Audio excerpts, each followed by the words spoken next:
Oh, there we go. Oh, we're live. Playing in Traffic with your hosts, Lewis Lee, the man in charge, Ray Guarino, Motormouth Radio, and tonight our special guest, Roger Quest from Wrenching for the Future. Roger, I know a little bit about what you're doing, but I want to hear a hell of a lot more. So basically, I'll kind of start from the beginning quick. We were going to do a build down in Springerville, Arizona for a buddy of ours, and he passed away. And his daughter's boyfriend said, "I'll never be able to get this thing built." And I said, "Well, we're going to the Rat City Ruckus down in Las Vegas for a car show for a week. What if we come to you the following week and we'll build your car in a week, and then we'll take it to the Chrome and Dome car show right in Springerville, Arizona?" So he's like, "You would do that?" Well, we ended up having like 18 people come from all over that just showed up, and we built this car in a week and we drove it in. Not nearly being done, not nearly being close, but he was able to drive it in. So on the way home, which is a 2-day, 3-day drive, my wife started brain stewing there, and we came up with Wrenching for the Future. And then we decided to do 3 builds the following year, and then 2020 hit. Everything was put on hold. Yeah. Everything was done. We've been struggling to keep everything alive to this point because we're doing 99% of it ourselves with a small group of people. And that's where we're at today now, is finally we ended up going back down to Arizona 2021 and building another vehicle in a week. And the Texas build that we had planned didn't work with Western Tech, and we just didn't get to it. So this is our last build that we need to get done to move forward. And then I think we're going to change our goals a little bit and try to get more kids hands-on than going to do a build. I don't get paid when I take a week off or 2 weeks off, and it's getting very expensive these days to lose a week of play plus a week worth of stay and gas, fuel, everything. Reaching out, people aren't as given as much as they were back in the day. So we're struggling a little bit, but we're moving forward and we're making ground. So I'm happy with that. So do you build these cars in your own facility, or do you go to people? Do you build them on site?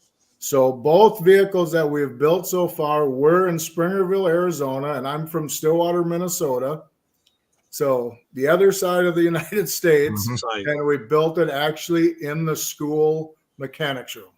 Oh, okay. So at least you had a shop facility and tools, and yes, you were set up good. Okay. Yes. Now this one is Rankin Tech. It's one of the oldest tech schools still functionable in United States today, like 1906, I believe.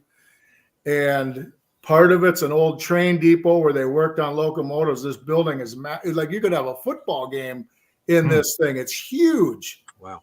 So this is state of the art. We don't even know what we're in for yet because they have some of their first lathes, some of their first mills, brand new $1 million high-tech machines. You push a couple buttons and it does it for you. So we're going to kind of be in over our heads a little bit on this one, but we have tech students, we have all the teachers, plus they're bringing in high school students that are actually going to work with us.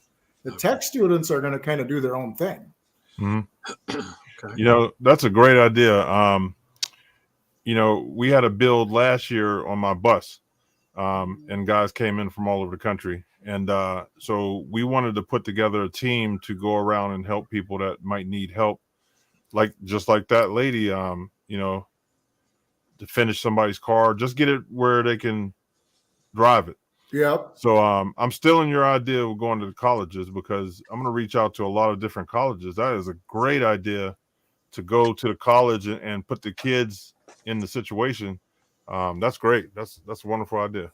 Yeah, because they're taking, let's say like Rankin Tech, they're bringing brand new vehicles in, they're disassembling them, they're teaching them all the fancy high tech stuff. And a lot of these kids might never be in the situation of what we're doing.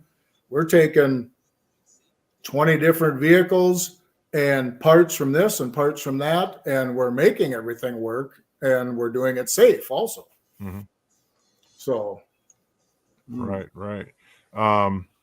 Man, our network here at Planning Traffic, we've been doing it for like 8 years, and we've came across a lot of different companies and builders that would love to help out to get the youth back into the cars. You know, we have they kind of got pushed away for years, but we talk about this all the time that we want to get the youth involved in a lot more stuff. So yeah, man, this is if all of us work together instead of everybody working a different direction. Mm-hmm. I mean, I have guys in just about every state that are willing to help, willing to do something. I have a guy in California that's building. I'm not going to say what it is. I'm one of them kind of secret guys. I like keeping a few elements of surprise. So he's building a one-off thing right now that he'll be done this week. He's going to ship it to me. It's for the build. We haven't told anybody what the vehicle is yet. We've told them it's a 37. Just a little bit element surprise. I guess it's just the way I've always been with my friends or with my people on when I go places. There's always a surprise for somebody. And I've just always been that way. Well, it's a surprise already because 37 is a pretty interesting year for American cars. Yeah.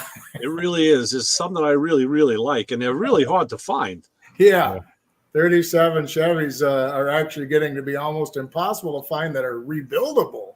Right. Yeah. We had a guy that was just in Northwest Kansas. He called me up. He goes, "This is what I found.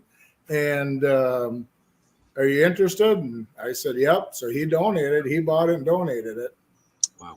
Nice. So it was awesome. Let me see if I can see what Chet's doing. He was just here. I was going to see if you wanted me to let him in, but he bounced out. Okay. So we'll get him in until he pops back in. So Roger, how much, like obviously when you have the tech students, those students are already in a program where they're geared towards obviously technology, but the regular high school students, I would imagine some of these people may have great intent, but aren't really skilled. So how much interaction or hand-holding do you have with the people who really need it? So we're going to have about 14 to 16 adults in our crew. So we're still waiting to hear what the number of students or high school students are going to be. So we should be able to put 2 to 1, 2 of our guys to one of the high school students. Well, we don't even know if they know how to run a drill yet. We don't know if they can run a grinder yet. Yeah. That's the key. I mean, a kid's going to know the second he picks up a hand tool if he's going to be in or if he's going to be scared and go the other direction. I need to work with these guys down the hallway. Am I on here, guys? Yeah. Yes, sir. How you doing, Chet? This is good. Chuck Good. How are Bomer. you doing? So, yeah, like Roger was just saying, some of these kids may not have a clue whether they even want to do interior in a car. So it's going to be nice to be able to move them from, their dad's mechanic shop or whatever and move them over to the interior shop, and they may fall in love with it. Mm-hmm. And that's what's making this thing so great, because this school's going to give them the opportunity to do all of it. Yeah, that's great. I tell people all the time, I talk to younger people, not that I'm old, but I talk to younger people, and I tell them, I was like, try much as you can, anything. Try just any kind of hobbies, because you might come across something that is your niche. Right. I started doing leather work. I have a leather company where I do leather products. I wish I would have found it when I was younger, man, but I was 40, and I came across it and I love it. It's like a therapy thing, and I can make money at it.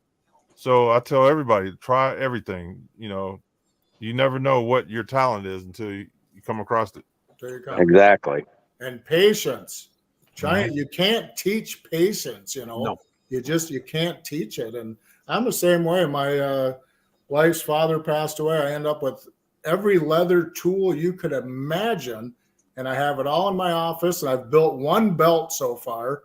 Mm-hmm. And it was rough, but it's like I have to have this done by this day. And I did it. The guy cherishes it today, I hope. Yeah. So, you know what? It's a terrible hobby. Just send me all the tools. Yeah. Okay, I'm like, what does this thing do? Google it quick. What does this thing do? Google it quick. And that's the wave of the future right now. I hate to say it, but you can learn anything you want on the internet. Yeah. I mean, there's someone teaching something. Yeah. Now the key, I tell a lot of people this, the key is not knowing where to go look because you look on Google. The key is to discern the information and see who's giving you wrong information or bad information or who's not doing it right. Right. That's the harder part for the people who don't know. Yeah. Right. Exactly. And hopefully we as I want to say older generation, I'm 50, hopefully we can teach some of these younger kids the way that we were taught and raised, as well as and mix in some of the new technology. Right. Yeah. You're in the new technology. I'm not. I'm 350, you're LS. I mean, that's why, with out of the 16 guys we have here, or 14 guys that are coming, everybody's got their own little thing. Oh, exactly. There's going to be 2 guys with 2 kids building the frame. It'll be 2 guys with 2 kids taking the body off, and 2 guys with 2 kids putting the motor and tranny together. And it's just, if we can get the bulk of it done in the first 2 days and then coast a little bit, it shouldn't be a bad build. But we're doing straight frame, subframe, new rear end. We're getting rid of the old chassis completely and starting fresh. Right. So that's a day, and it's a hard day. So, wow, that sounds have to teach great. these kids how to hustle. Yeah, Yeah, right. Yeah. Don't be afraid to bury that grinder in there and trip the circuit, and then kick it in again. Yeah. So, So, what dates will it be? February 20th through the 25th. We're going to start Monday morning. I'm going to talk to Bill down at Rankin, and I might have the kids start the week before and get some of the body loosened from the chassis, just to save us a day, because the tech students or the teachers, there's so many teachers that want to be involved down here. It's going to be awesome. We're going to have more than enough people, but if we can at least have partial body removed or at least loosened, so when we get there Monday, we can get the rest of the body off and then start on that chassis right away and get going. Yeah, good idea. So it's going to be a long week. It's going to be a long week. Mm-hmm. Be a fun week though. Yeah. A lot of this is relationships too. Like Paul, he's in the chat. I didn't like him until he came up here and no, I love Paul. Paul's a good dude. Worked for you all weekend for free. Yeah. No, good dude. But you know what? Relationships, man, are important, man. And we get relationships all over the country, and you can't buy it. You know what I mean? No. No. How many different states of guys came down to help you on that build? It was Minnesota, Idaho, Michigan, DC, and New York. Yeah. It was incredible. They came and told me, don't even open your toolbox. Yeah. Me and my wife were standing there, and they're cutting and sawing and welding, and you know what I mean? That's the amazing on the I won't talk about like the Buick Club and the Corvette Club because I don't know what them guys do, but I'll tell you about what the Rat Rod Club does. When we get together and we say we're going to do something, these guys don't ask questions. They'll bring their own tools. They'll bring their own parts. They'll bring anything you think you need. And everybody that says they're going to be there is going to be there. And we've got Minnesota, Kansas, Nebraska, Missouri. I'm waiting to hear on 2 from New Mexico, Texas. A lot of guys from Missouri this year because it's the Missouri build. So we want more of the state that we're doing it in to be there than any other state. But we got Iowa. We got one guy coming out of Iowa for sure. So, we have 7 states that people are coming, and that's. And most of them will be there the whole week. Yeah. How can you thank them for that? I mean, how do you thank someone that takes a week off, loses a week of pay? Right. The best part is we've got used to the dorms. So that's 6, 7 nights of no pay. Mm-hmm. Right. That's huge. That's $800 to $1,000 today. Yeah. Exactly. So that's amazing. Yeah, it is. Our community is a strong community, and I wish we could show it more to the public, because we get a bad raps on a lot of different things. Hot rodders or race car drivers. You get bad raps, but man, this community is strong, and Very strong. And things like this, man, I love sharing it, and I'll share it much as possible. Yeah, we're going for. So I don't know if you guys heard of Back to the 50s at the Minnesota State Fairgrounds. Mm-hmm. It's the largest show in the United States. They average from 10,400 to, I think our best year was 11,800 cars in a 64 and older, no Mustangs. I'll be clear on that one. Gotta watch them Ford guys, because there's no such thing as a 64 Mustang. And we're losing numbers every year. So I'm going actually for the first. I've went for the last 2 years. We've had some miscommunication. I'm going to try to get our own spot this year. We're going to bring in antique semis because I've got a 52 white. My buddy's got a 46 or 42 Kenworth. And we're going to set them up and we're going to let the kids climb through them. Mm-hmm. That's taboo at Back to the Field. You don't touch nothing, man. You don't touch nothing out there. And for these kids to be able to come through and climb through these antique trucks, I mean, that's going to be life-changing for some kids. Oh, yeah, for sure. We got to get them involved now. We have to. You got to watch out for some of the adults touching. Yeah. I'll tell you a funny story about that. We had an event here in New York. We always had car shows, of course, and we had an event called Touch a Truck. Yep. And this is the one Louis, the Dina Parisi, was involved with her husband. And they brought a pair of Pro Mod race cars, but people brought trucks from the karting industry, concrete industry, salvage. I mean, you name it, Kenworths, Peterbilts, all sorts of trucks, mostly work trucks. And the idea was, kids aren't really going to hurt a truck. So let them climb around, climb on it, climb through it. And Dina had kids trying to climb through her Pro Mod, which she really didn't want. The thing that we saw after that is the next weekend there was a big county run car show that was your traditional car show, and I was there because through the radio show we were covering it and doing trophies and whatnot. And parents who had brought the kids the week before, a lot of them came the next week to the car show. And kids thought now that it was okay to just go up to any car and jump on it, and guys were freaking out. And I got to tell you, I was 100% for the kids climbing through the trucks at Touch a Truck, but you got to educate even a 5-year-old. You got to teach them like when it's okay and when it's not okay. Yeah, exactly. And some of the adults, you got to do the same thing too. Just like Jeremy's car, Space Junkie, when we had it down there at Tulsa. It's crazy at how many adults would just like put their hands all over that car. And that's like, what do you do? How do you, without just coming across as being rude? Hey, get your hands off. You need a ruler. Right. Yeah. Right. Yeah. A nun. You got to get a nun out there. Right. Yeah. Get a nun. I had a first grade teacher, boy. She'd smack your hand in a heartbeat with a ruler. Oh yeah. Oh yeah.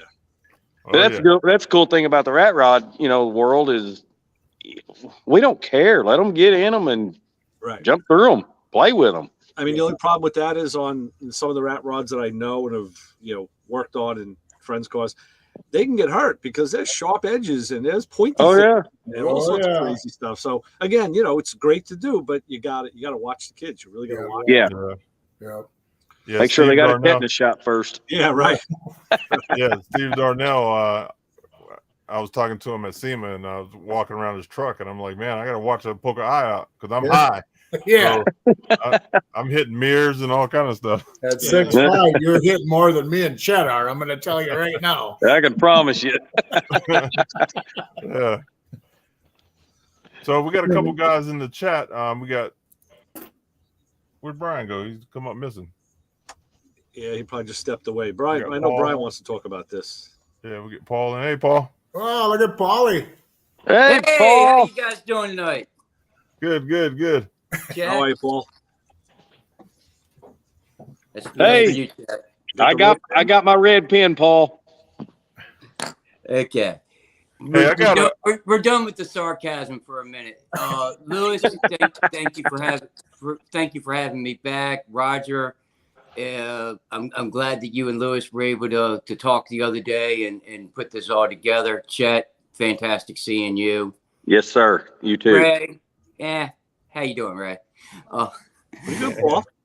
Good to see you too. With that said, the future is the youth. If we don't do something to help continue to keep these kids involved, that not just the hobby will go away, but all these cars will just end up in crushers. Yep. All these cars that were built in the 60s and 70s that are in somebody's barn and garage because people have passed and the cars were built, and the younger generation, they don't even know how to put air in the tires to take them out. What's up, buddy? So we need to educate and to continue to keep the hobby going. 100%. I seen I said this a couple weeks ago. I forget who we were talking to, but I seen a girl, and it was cold out, filling all the air in her tires, right? So I pump my gas, and I swing around, and there's a guy sitting in the passenger seat with a bigger beard than mine. I mean, he's a big, hairy, big guy. And this girl's out there in the cold putting air in her tires. I couldn't believe it. I wanted to. He probably didn't know how. Yeah. Maybe his It's dad crazy. didn't. You see it all the time. See the guy sitting in the passenger seat and the wife or girlfriend's out pumping the gas. It's like, what the hell? I always drive. You know what I mean? My wife, look, I got to drive. Yeah. Everyone knows that I've relocated to the middle of nowhere. So earlier today, I had to go out, and Sherry went with me.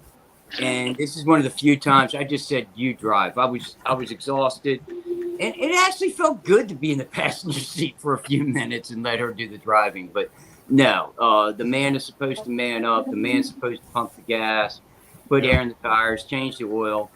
At least look on Google how to do it. Yeah. Exactly. It's not that difficult. It's really not. You have to be smart, or at least have some common sense to operate the machinery. And I'm going to blame society as a whole and the manufacturers over the last 40 years of building cars. It's fantastic. They're building cars that are reliable and don't need maintenance. That's great. That part I look forward to. But nobody knows anything more than turn the key. Yeah. And half of them don't even know how to turn the key. It's press a button. Yep. And it's one button. That's it. My daughter's car, the key is hidden inside the remote, and she has a push button. So she's locked out. She didn't know how to get in the car. I was like, you got to take the remote part. Yep. Yeah. They don't teach you that when you buy the car. Yeah. Well, that's because the salesperson doesn't know. The salesperson can't teach you something that they were never taught or educated on. This is where it really comes. The problem is nobody knows what it is they're working with. Nobody knows. For years, everybody, I want to know how it works so that I can operate it. Now they just say, okay, point it that way, turn the wheel right, turn the wheel left, hit the brake. Yep. Now you don't even have to hit the brakes. The cars put the brakes on for you. Right. Well, it's like this ranking build. We hope that some of these kids come in here and they remember what they learned during this process of building. And it may be 2 years, it may be 15 years. They're going to be like, oh, hey, I remember we did that back at that build in St. Louis. And maybe they'll pick up something and remember something from it. Yes. Remember one thing. All they got to do is remember one thing. Either teamwork, call your buddy, or remember what you actually did. Yeah, exactly. Yep. Unless you're CJ Gore, you can just do all the work for Jim Davis and he don't have to touch nothing. Yeah. Well, it's a little different for me. I just call you guys and have you guys do my stuff for me. So this is CJ. He's on the build also. Plus, he's also. How are you guys doing? Nice to meet you guys. Good, CJ. He's a firefighter in the St. Louis area, so he won't be there Thursday or Saturday. So we're going to start it on Friday. That's my bet. Right. He has to be there, so we started on Friday. We will. I'll make arrangements to be there for a little while on each day that I'm on duty. Just as long as there's not a whole lot going on, we have arrangements for someone else to cover for me for a few hours here and there. So. Okay. Oh, good. Perfect. Yeah. Perfect. So we're seeing some equipment behind you. What you got going on back there? Well, we got a buddy of ours, Jim Davis's car in the shop right now. He's been trying to get it going, trying to get everything done. He did his shop's down for right now. So he's been in here doing a little bit of work, quite a bit of work actually, trying to make it a little more reliable and just doing a bunch of stuff to it. So he and to make it more comfortable for him, he's got he did the steering, made the steering, adjusted it for him, adjusted the brake pedal, and then the biggest thing is the front end. Been having a lot of troubles with an older one that he tried making work, and then he's got a bunch of new parts coming in, and we'll try to get it all together. Nice. Sorry. Had to plug my phone in. It was about dead. Yeah. Well, we got another friend's car in here too, or whatever, another truck in here. Nice. 41 International. We're just trying to get together, just a nice, real reliable truck. So, but I love rat rods, but I can't fit in them. You guys can make them too small. No, we no, can man. make them bigger. That's not true, Lewis. That's not true. buddy, hey, Yeah, yes, you are tall. Yes, it is difficult for you to get into somebody's car that's already built. But man, let me tell you, between all the people you know and some of the incredible metal craftsmen that you know, Yeah. there's no reason we couldn't build the car around you. Put a bump up over the roof. Mr. Rosenthal, the gentleman with the car collection I used to care for, he was 7'2", I think it was. Yeah. And both Roy Brizio and Chuck Lombardo, California Street Rods and Brizio Hot Rods, built cars around Mr. Rosenthal's body. Nice. When it came time for me to care for those cars, because they were in the car collection I was caring for, I had trouble. I was sitting on the edge of the seat and holding the steering wheel just to reach the pedals. Yeah. But it can be done. Just don't. I'm too big to fit, or I'm too small to see, or what. We'll build the car around you. Don't let that stop you. You want a car. You want your vision of the artwork. It can be done. So get your checkbook out and we'll fit you to this 37. Yeah. Sounds good. Hey, how much is No. Don't give Lewis any ideas. He has to finish his school bus first. Yeah. Right. You remember Police Academy, Hightower ripped the front seat out and sat in the back. Yeah.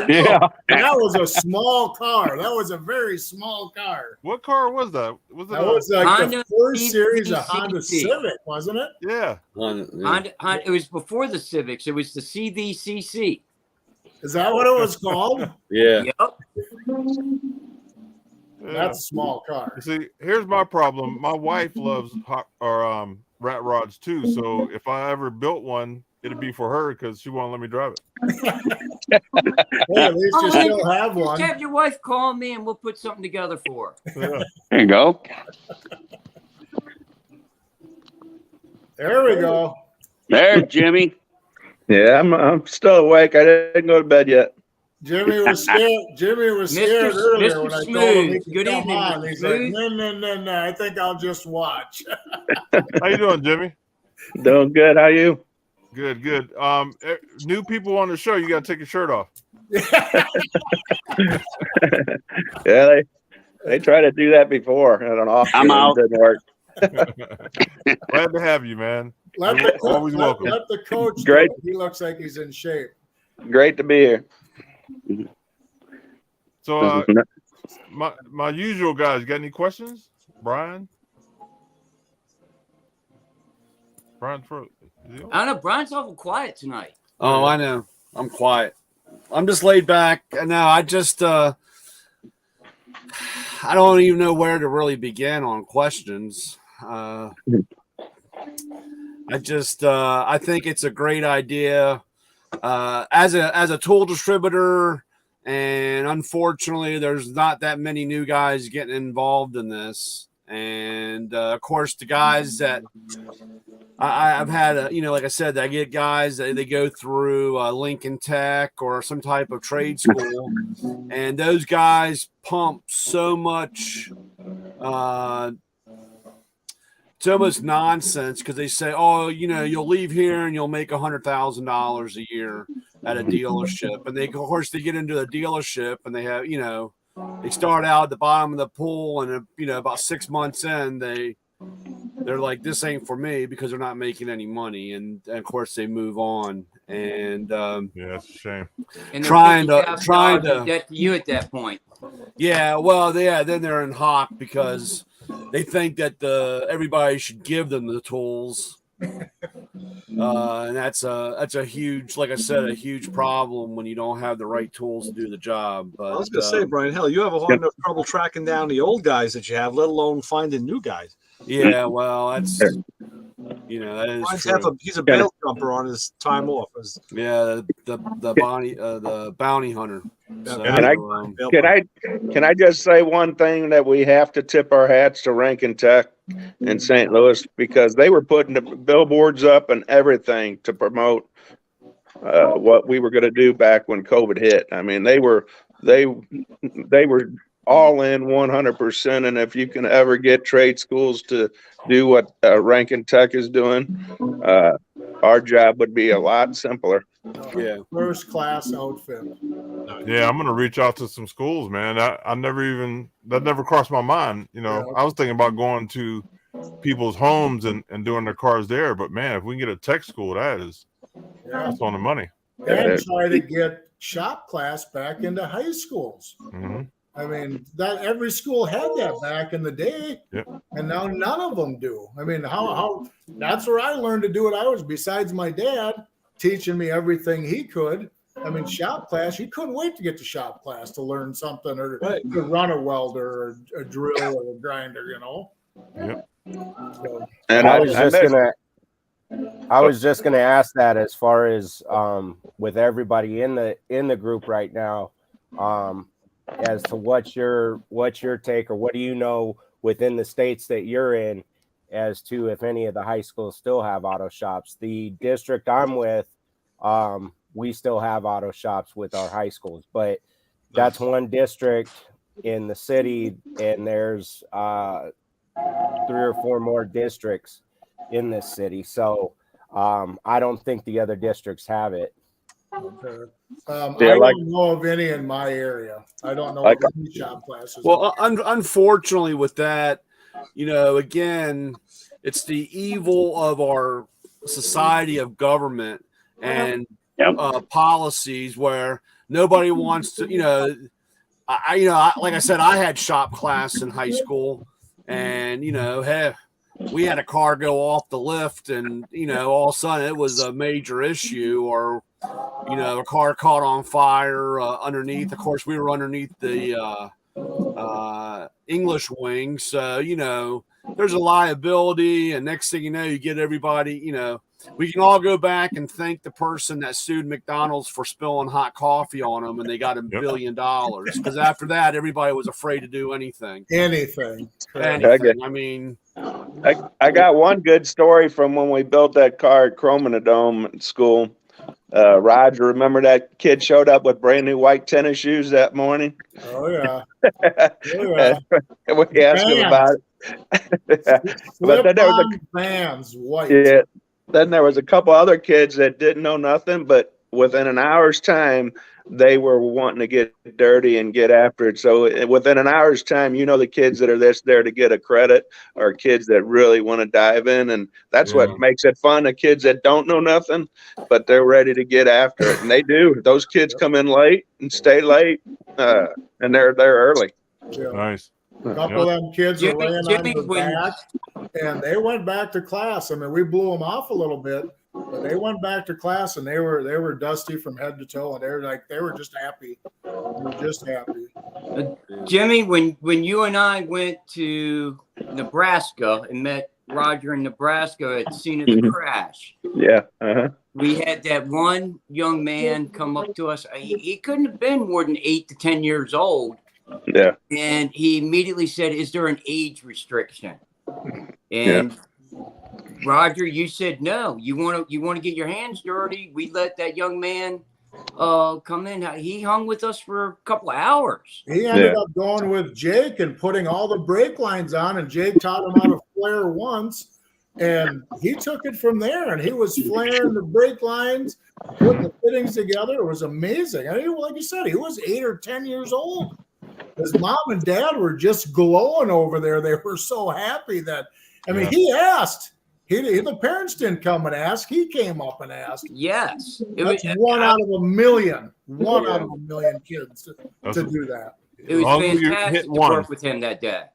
Hey, CJ, you can keep working on my car while you're talking. You don't have to just sit there. I was waiting for you to say something. I got one question for Brian.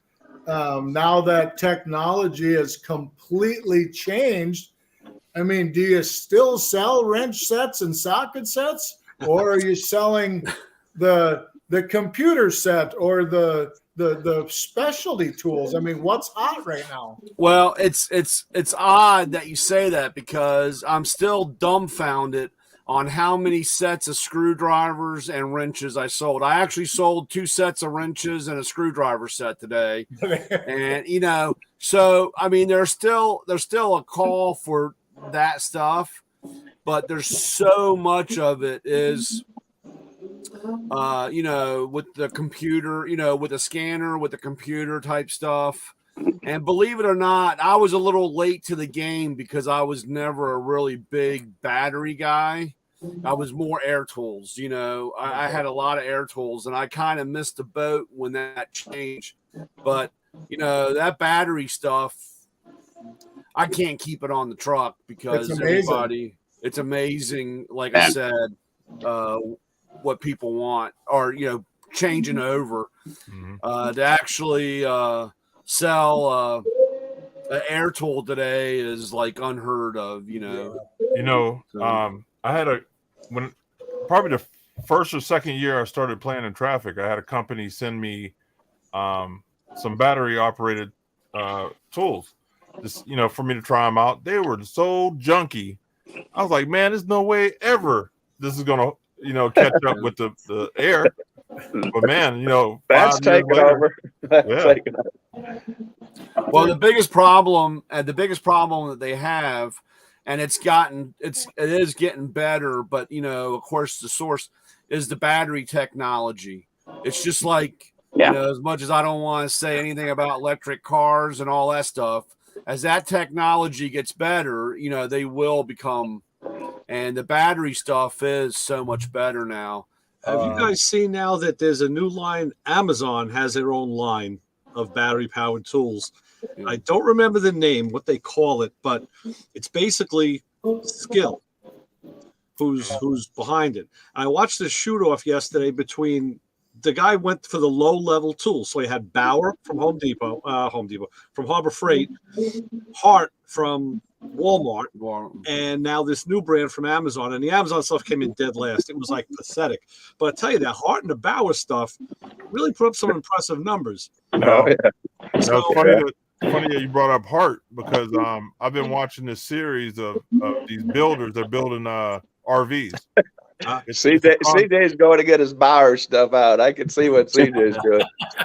I just switched over to Bauer, and within 2 months, I've got about 25 different pieces of equipment. I've already broken 3 of them. What did you switch over from, CJ? I switched over from the older DeWalt, which the only reason I switched over from the older DeWalt was because of the batteries. Yep. You know, they were the older ones. They weren't the ion lithium, blah, blah, blah. But I really loved the DeWalt older stuff because it would hold up and everything. But I was buying batteries every month. And now I switched over to the Bauer stuff, and I like some of it, but I've already broken a couple things really quickly. Yeah.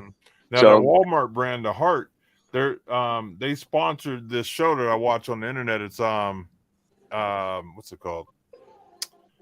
I can't think of the name of it, but they're building. It's a contest where they're building an RV, a bus, and a van build, and they're in a competition. And Hart is sponsoring it, so they're using all their tools on it. It seems like they're working pretty good. Yeah, they said the guy said who Hart was, who actually makes the stuff. I forget. I should have taken some notes, but I mean, I don't know. You know, they look nice, but I don't think bringing white power tools into the shop is gonna.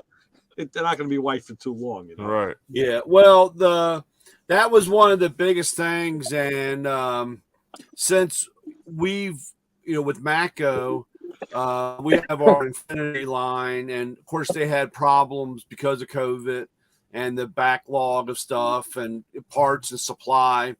We've teamed up with Milwaukee, and Milwaukee's probably the leading on that because they're actually even now getting into stuff that's acid resistant and chemical, because they've switched or they've gotten into such automotive, they're starting to get into that type. That was our problem years ago. We used to have Makita when the battery stuff first came out, and this, like I said, this was like 15 years ago or 20 years ago, and we would have a little bit of Makita stuff. But, it was great selling the stuff. But, man, 2 weeks later, this stuff was trashed because of the environment. The automotive, a lot of people don't realize how harsh the environmental area is in automotive. It's like the time I went to the doctor and he said, "Hey, you got to stop smoking." And I said, "Smoking's the least of my problem." And he's like, "Why? What are you doing?" I said, "Oh, I'm an auto tech." He goes, "Oh yeah, man, don't worry about it." Because you're dealing with so much chemicals and you have all kinds of stuff, Yeah.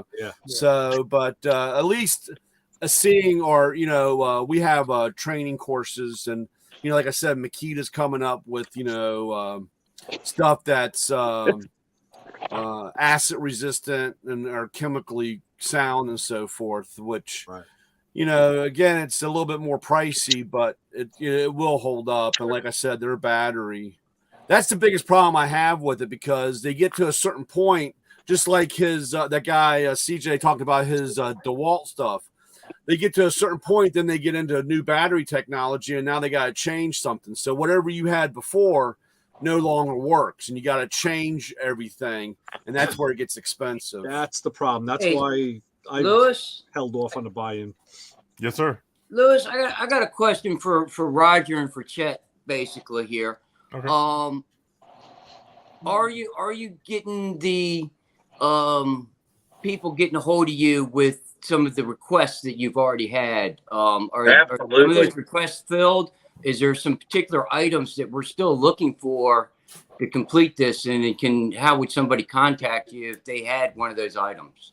Yeah, unbelievable response. Probably about 6 different states with people in them have reached out to Chet or me. All the fuel lines, the Tray 5 down in Arizona, my buddy works there, and they've got a really neat weld-together battery box. He sent me to the design. Jake's going to blow a couple out. We've got a plasma cutter here. He's going to blow a couple out. We'll bring them down. We'll let the kids weld them together. We'll give a couple of them away. Like I was telling Lewis at the beginning, 2 biggest things that we're hurting for is the radiator and the torque converter. And I think Truler's is going to donate the torque converter. If they don't come through, Lewis said, "I'll get that one. Don't worry about it." So we're covered there. I guess our biggest thing right now is getting the proper size radiator with 4 and LS with the, what do you call it, a double pass or a cross flow? A double pass would be better because it puts both the outlets on the same side. Okay. It don't have to be, but it just works out. It's easier. Yeah. I have the dimensions of what we need. I don't know how to do anything on here where we can put my number on the chats or my name on here, Roger E. Quast. I'm on Facebook, Instagram. You can reach out to Wrenching to the Future. We have a website. We have an Instagram. We have Facebook. We have everything for it. Pretty easy to remember. We're the only one with the name out there that I know of. So But yeah, we're doing great. I think we've got just about everything we need, minus some smalls, which if I got to order them the week before, I'll have them before I leave. Hey, Yeah, I think Tyler. for the most part, all the major items are covered. Good. Yes. Fantastic. Yeah. Real quick, Roger, you asked for some steel. What exactly did you need for the steel? 2x3 for the frame. Okay. And then just miscellaneous for gussets and cross members and molding the subframe into the frame. Okay. So I'm going to bring a whole bunch of stuff here with me. And we can always go raid your shop if we have to. Exactly. Let's say you got some sitting there in a handful. There's some junk there you can cut up. I just cut a frame out of that thing. Well, keep the pieces. We might need them. We might have a little bit here in the rack we can use. Oh, yeah. You guys are See so there? funny guys. I think you Funny need to cut guys. those And how- Hey, and I'm junks and we'll auction them off. How far I'm bringing a guy with me that is going to do nothing but run for us. All he wants to do is just run, get parts, pick up steel, whatever. Okay. So he's going to be there the whole week. I'll bring last year Russ Adams from Sholo, Arizona donated a 2000 nut and bolt and washer set. I'm going to bring that with me. I mean, I'm sure the school's got everything we need, but I want to be prepared. I'm going to bring the whole box with me. Nice. So we got to shoot out to the people that have donated so far, and we do it continuously because we appreciate it so much. Yeah, for sure. What day are you planning on having everything there? Everything's there. No, I meant like all this other stuff, all the steel, all the other things. What day are you wanting to have it there? On Thursday? I'll probably be at your house Saturday. So yeah, I mean Sunday, leave your house and I'll run over there and get checked in and bring everything that we have with me. Okay, Saturday, what date? 19th. Okay. All right. I just want to make sure. So I might be sleeping at your house the 18th. You're more than welcome. Or maybe That's what you wish for. All right. You might not be getting up early. no cigar smoking in the house. Oh, shit. Yeah. But, all right. Okay. I would think that me and No Class should be showing up Sunday afternoon as soon as we leave Tulsa. There ain't no way I'm going to be there Sunday afternoon. I have to go from Tulsa back into Texas. Wait a minute. It's either that or leave my car in Tulsa and I just ride with you. Well, I told you that. Now, the other variable in this, and I hope I can really make it all work. You know my heart's in it, and you know I'm trying to do everything I can. I'm going to be leaving ahead of time to go up to Tulsa to set everything up in Tulsa. The last 3 months has been all this relocation and the restructure of my life and setting up the new garage and everything. I'm supposed to start a new job next week. Ooh. Now, I don't know how nice my new boss is going to be. Is, oh yeah, hey, I'm starting this week and I need next week off. Oh, I'm starting. Okay, I'm back for a week and now I'm going to Tulsa. Oh, by the way, when I'm done in Tulsa, I'm going up to Missouri for a week. Hey, when I'm done in Missouri, I'm going back for 3 days and I'm going to California. Paul, that's pretty normal. Trust me, because as I talk to all my shop owners, they said, "Hey, I just hired this guy, but he had to have 2 weeks off for vacation." You'll fit right in. Don't worry, you fit right in with the newer class. Don't worry, we're going to change you from no class to all class. Don't worry. Hey, no class to all class. Don't Yeah. worry, man. You got it. Hit them up for some parts the first week we need them. Okay? Yeah. And then take a week off and bring them with you. Yeah. Right. My new boss apparently is coming to Tulsa, though. He wants a display at Tulsa to promote his business. Okay. So that's in the works as well. There's a lot of things I'm keeping kind of playing the cards close to my heart right now that's going to come out in the near future. And Roger and Jimmy and Chet, you guys are going to see a lot coming about here shortly, right around Tulsa time and just after Tulsa. So looking forward to 2023. It's about time that everything gets back to normal. Yeah. Exactly. Amen on that.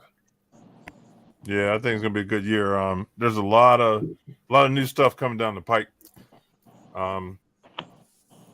22 was a good year to get set up for 23, so I think it's gonna be a good year. Yes.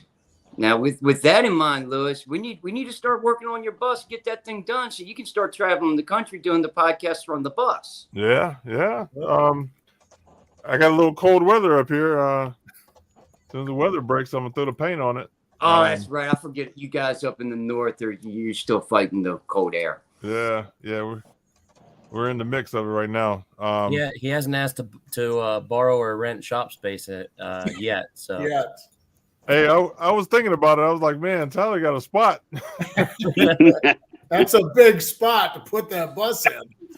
Hey, that bus just fit in Tyler's shop. So we got it in there. We got it leveled up. We got it chopped. I was concerned that we can get back out. Yeah. We might have had to put Chevette tires on it to get it out.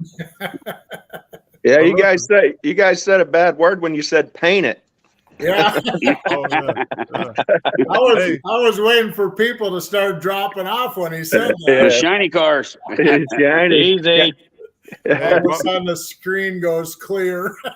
My wife, she can go with the rustic look, but I'm kind of bougie. I gotta have some shiny. Shiny cars is what's going to give me a week off to come up there and do the wrap build. Yeah, all right. Yeah. There is a place for the shiny. There is a place for the purist. There is a Pebble Beach or a place for the Pebble Beach quality builds. They're all in the bank account. Yeah. Hey, Paul, if you see how tight Tyler's bus is in his garage, when I tell you that it's not even 4 inches in the front and the back. Oh, gosh. I mean, it's tight. Yep. Well, we were able to walk around yours. We had some room in the front, and you had, I don't know, 5-6 feet in the back. Yeah. So the true walkway path at the rear door when we were doing that. Yeah. But it was, what did we have, 15, 17 people in there at one point with all the helpers and the ladies coming in to help set up for food and everything. Yeah, I think the big day Saturday we had like 16 or 17. Yeah. Yeah, it got tight in there. But somehow or another, especially with none of us knowing each other, and Roger, I'm sorry to break away from your situation for a second, but to have all of us in there together, none of us really knowing each other, to instantly click and unite and saw what needed to be done. It was like mind reading was going on with a lot of us. Yeah. Nobody punched anybody's lights out. It was a good That's car guys. That's car guys in general. I mean, when car guys get together, right? I mean, that's what we need the kids to see. I mean, when our group is together and we're doing something, they're still joking, there's still fun going on, but it's like, what he's doing, and I know what he's doing, and I know what I'm doing, and you just go, and the next thing you know, you're 3/4 done. You're totally exhausted, but you get in that mindset and you just jam, and it's like you don't care what's going on around you. It's just like you got one project, let's go. Yeah, CJ, put them back dualies back on my car tonight. I put them on Marketplace. So half rubber. That's your buddy, right? That's my buddy. If anybody wants to buy a set of nice wheels and tires, there they are. They're too clean and shiny for me. Yeah. You need a lift to put them on. Yeah, that ain't no lie. No, I was going to tell Brian when he was talking about tools earlier there. I worked at a junkyard when I was 16 during the summer in between school. And the Snap-on guy came in and he had them girly clocks. Well, in order to get that, you had to buy a $450 wrench set. I'm 52. I still have that wrench set. And my kids know better not to touch them. It's the longest thing that I've ever had. And we've broken 2 of them. So then you have to go on eBay and type in the serial number to find, well, I was 16. So that would have been 1986. So you have to find that era. So it's the same looking wrench. And surprisingly, you can still find them. Yeah, we know Jake broke them. Yeah, well, Kyle broke one and Jake broke the other. Jake could plug up a hammer in a sandbox. That's been the biggest problem now because a lot of this stuff, because of the shortage of materials and things changing and manufacturers changing, and I get an older guy come out and he goes, here's a broken tool. And I said, well, here's the replacement. And he goes, well, it doesn't look the same and it doesn't match my set. And I'm like, dude, I'm really sorry, but good luck trying to find. And, life moves on. And some people, that just throws them over the edge. So, yeah. And I also have a bunch of Pittsburgh tools from Harbor Freight, free replacement. I haven't stripped a socket out or I haven't broken a wrench yet. Yeah. So, I mean, I have to say something about Harbor Freight. I bought some drill bits from Milwaukee. And when we started doing the bus build, I'm drilling out. Those bits went to crap real fast. I went to Harbor Freight, man. Those bits, man, they worked that bus, boy. I'm telling you, man, some things you can find there that are. And it's real handy too that they sell that 1/4-inch bit for the rivets in like a 8-pack or whatever. Yeah. Right. Yeah. If you want a really nice set of drill bits, send me a text message. I'll send you a link. They sell them at Back to the 50s, and we have probably 7 sets of them. Just send me the drill bits, Roger. Yeah. Don't send me the link. That's on the link. These things are amazing. And they'll sharpen them for free. You send them to it. You pay shipping. They'll sharpen them for free. They used to replace them as long as you had the broken section in the case with it. But since times have gotten tough now you pay for replacements. Yeah. But they're amazing. What brand are those, Roger? What's that? Do you know off the top of your head what brand they are?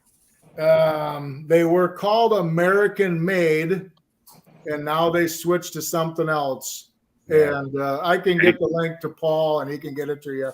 Because I've used Kimball, I've used Rodman, I've used a bunch of different brands, and there's some really nice ones out there. But for the really nice ones, you pay for them. Yeah, and I think these are $150 for like a 32 set. It comes in a round case with a top that screws on. It's got a clip on it to put it on your belt if you want to carry it. And it's amazing set. I mean, they'll be coming with me to Rankin because those are quick. Those are quick. What are those called? Quick. I know the Matco set of drill bits, Hyper Bit or whatever they're called. You know which ones I'm talking about. Yeah, the Hyper ones they're badass, dude. They're badass. I'm really, really upset. I left my set of Matco bits behind in the Jaguar shop. After getting everything set up, I realized that I didn't make the move. So I called Greg up at the Jaguar shop and I said, when you find them, put them in your toolbox. Merry Christmas, happy birthday. You just inherited a really good set of drill bits. Just send me your information, Paul. I'll set you up. Appreciate it. Thank you. $48 a week. I need to do is start finding some tools. $48 a week for the rest of your life, which isn't long. It's all easy payments from here on out. Don't worry. Yeah. No, the bad news They is tried to slide that in there while everybody was talking. Yeah.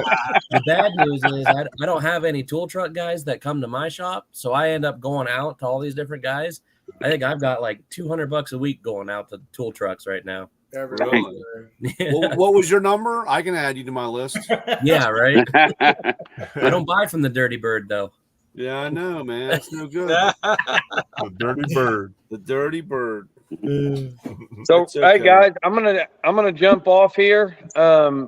Roger, is there anything that we need to talk about with everybody? You know, other than obviously a radiator. Is there anything else major that we need to kind of get people on board on? Well, I know that I tuned in late, and a couple people that are texting me have tuned in late. So if you want to just run through the whole details again real quick. Yeah, I kind of lost everybody for a minute. My phone went dead. Yeah. So basically what we're building is we're not telling everybody what we're building. We're telling them it's a 37. Yep. We're going to build a rat rod in 1 week at a tech school with high school students, not the tech schools, not the tech students. Rankin, we were going to do this in January. They said we want 1 more month of time to get enough high school students to participate. They're taking care of all that. That's not even on our agenda. We don't have to worry about nothing. They donated a 5.3 with a 4L80E. We got, I think, Trulers is going to donate a torque converter. If not, Lewis has got a company. He thinks he can get one. I think the only other thing would probably be a set of wheels and tires. Patrick Wilson from Canada donated a set of wheels. Not 100% sure if they're going to have the look we want, but we're not going to say no, because if we don't get nothing else, right, we're going to go with it. We don't know the stance yet. I mean, we don't until we get in there and we get going on this. I mean, we don't know what all that is. The only thing we're not thinking about is a 4-link. I mean, do we need to put the word out for a triangulated 4-link? So here, Roger, about that. Remember that triangulated 4-link I bought from you? Yep.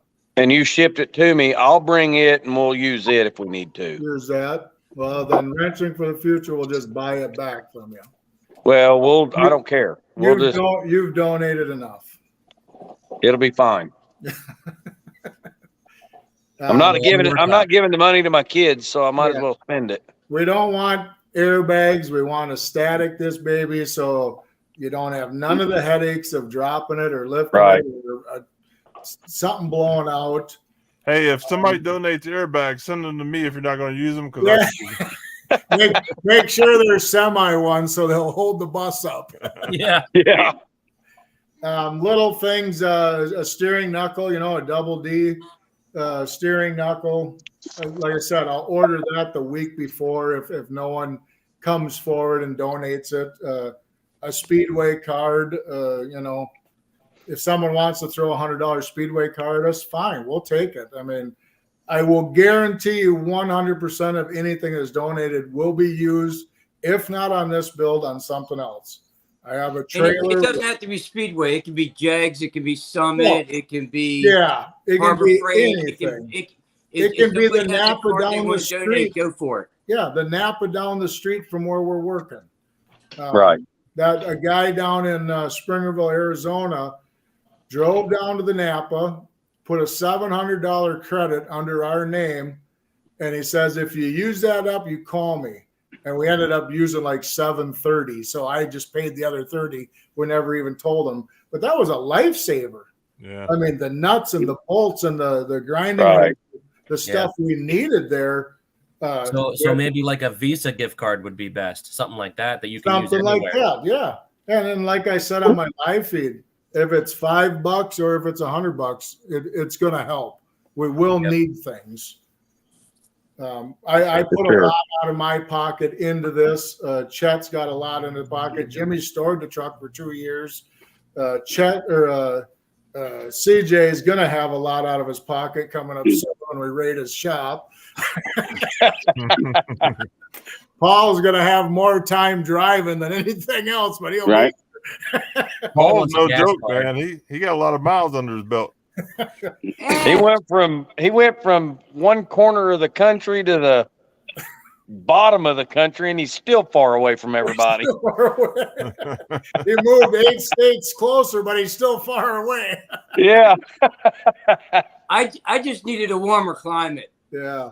And you're freezing down there. We're probably warmer here today. It was 77 here. I was running around in a t-shirt. Dang. I still had shoes on. No, I call bullshit. You didn't have no shoes on.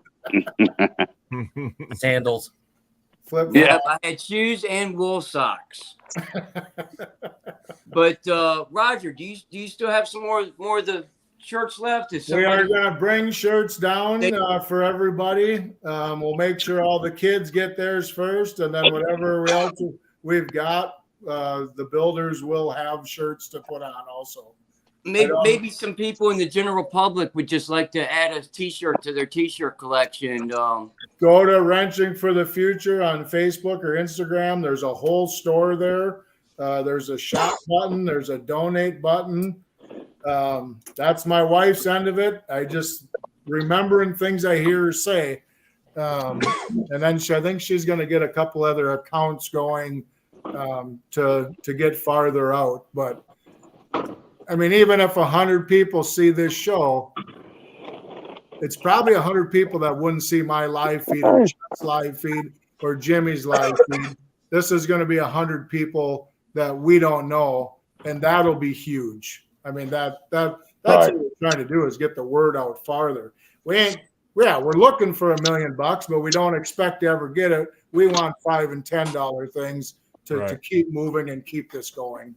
Right. So if everybody that's in the chat could reshare this, would help out a lot.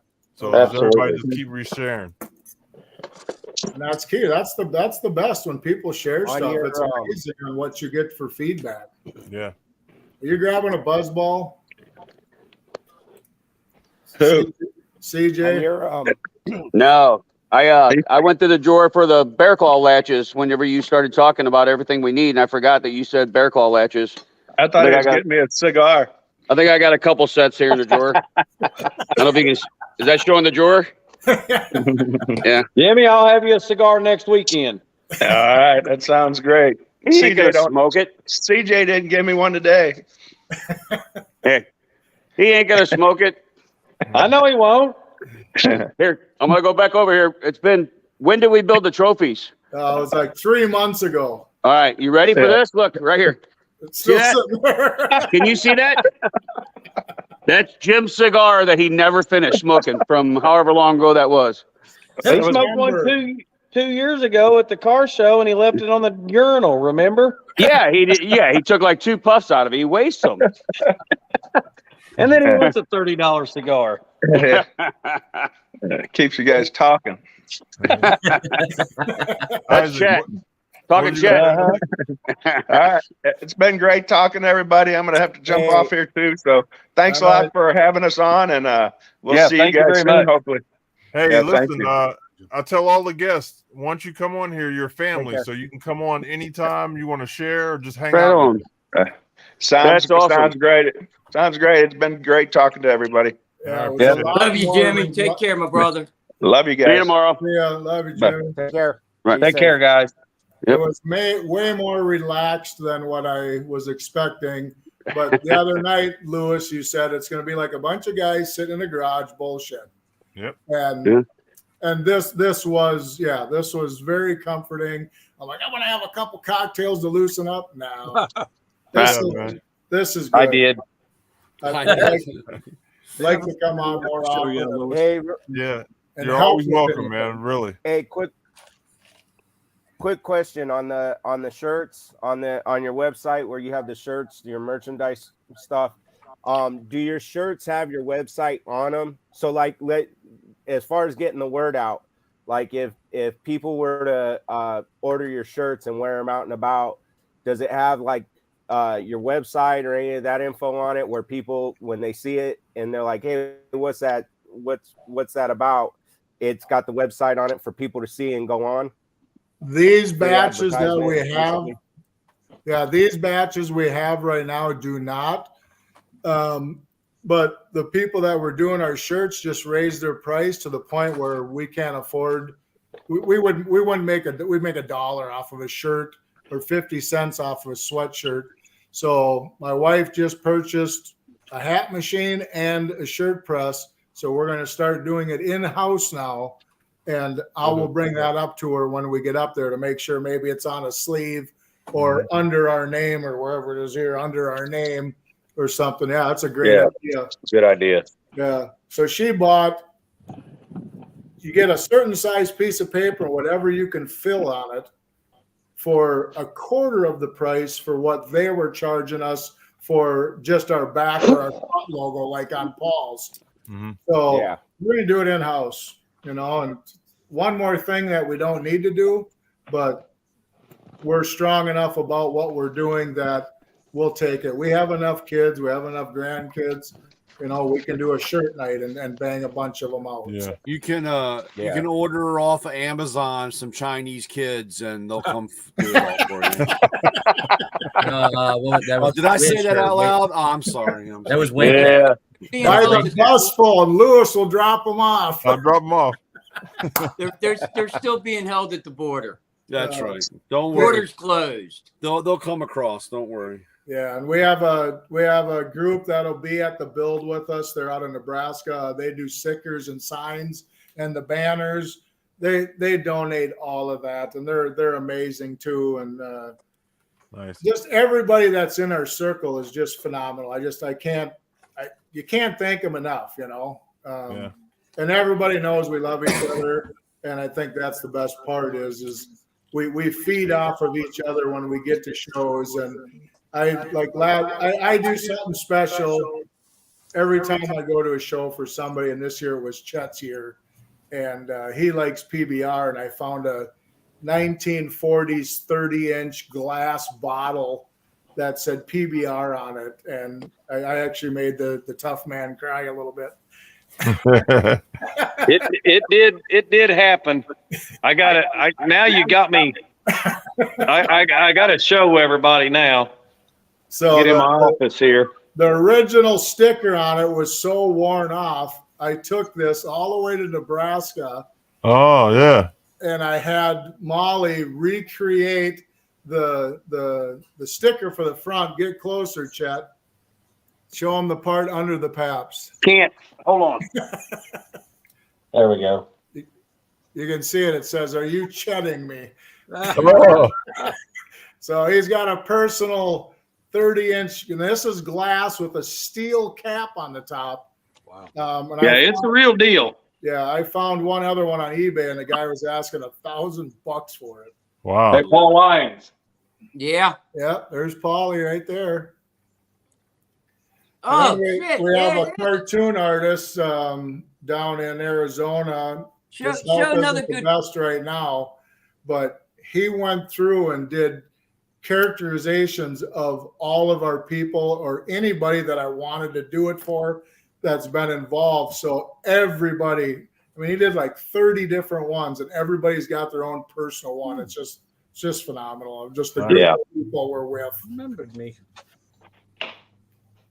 Nice. Man, I'm really excited for you guys. If I can break out, it's hard for me to get out, but if I can get out, man, I'll try to come down there. Come on down. When's the date of the event?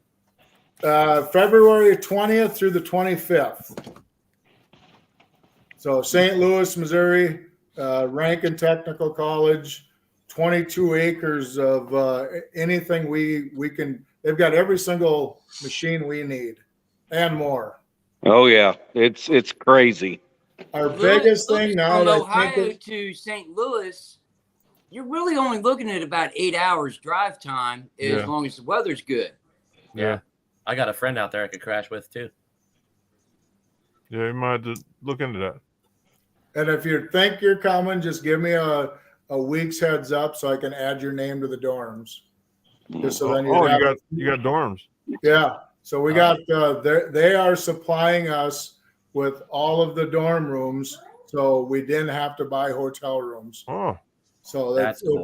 It's awesome. I mean, road trip. It's unheard of a school to do that, but You know, I can't expect Chet to come up there for a week and spend $1,000 of his money for a place to sleep for 6 hours because, well, maybe 5. That's all I sleep anyway. Yeah, it's going to be a long week. So everything is on site, what we need, and then we got one guy that'll run parts. Yeah, that might be a plan, Tyler. Tyler's my road buddy. Might have to hit the bricks. Yeah. Okay, guys, I'm going to get out of here. Good to talk to everybody, and hopefully we can do this again soon. Yeah. Yeah, Thanks, like I Chad. said, we do it every Thursday night, man. You're always welcome to come through. Absolutely. You can call I'm me gonna jump anytime. on. I'll see if I can find your number. Do that. See you, Hey, Chad. take Thank care, you. guys, and we'll talk to you soon. All right, love take you, it easy. brother. Take care. Be safe.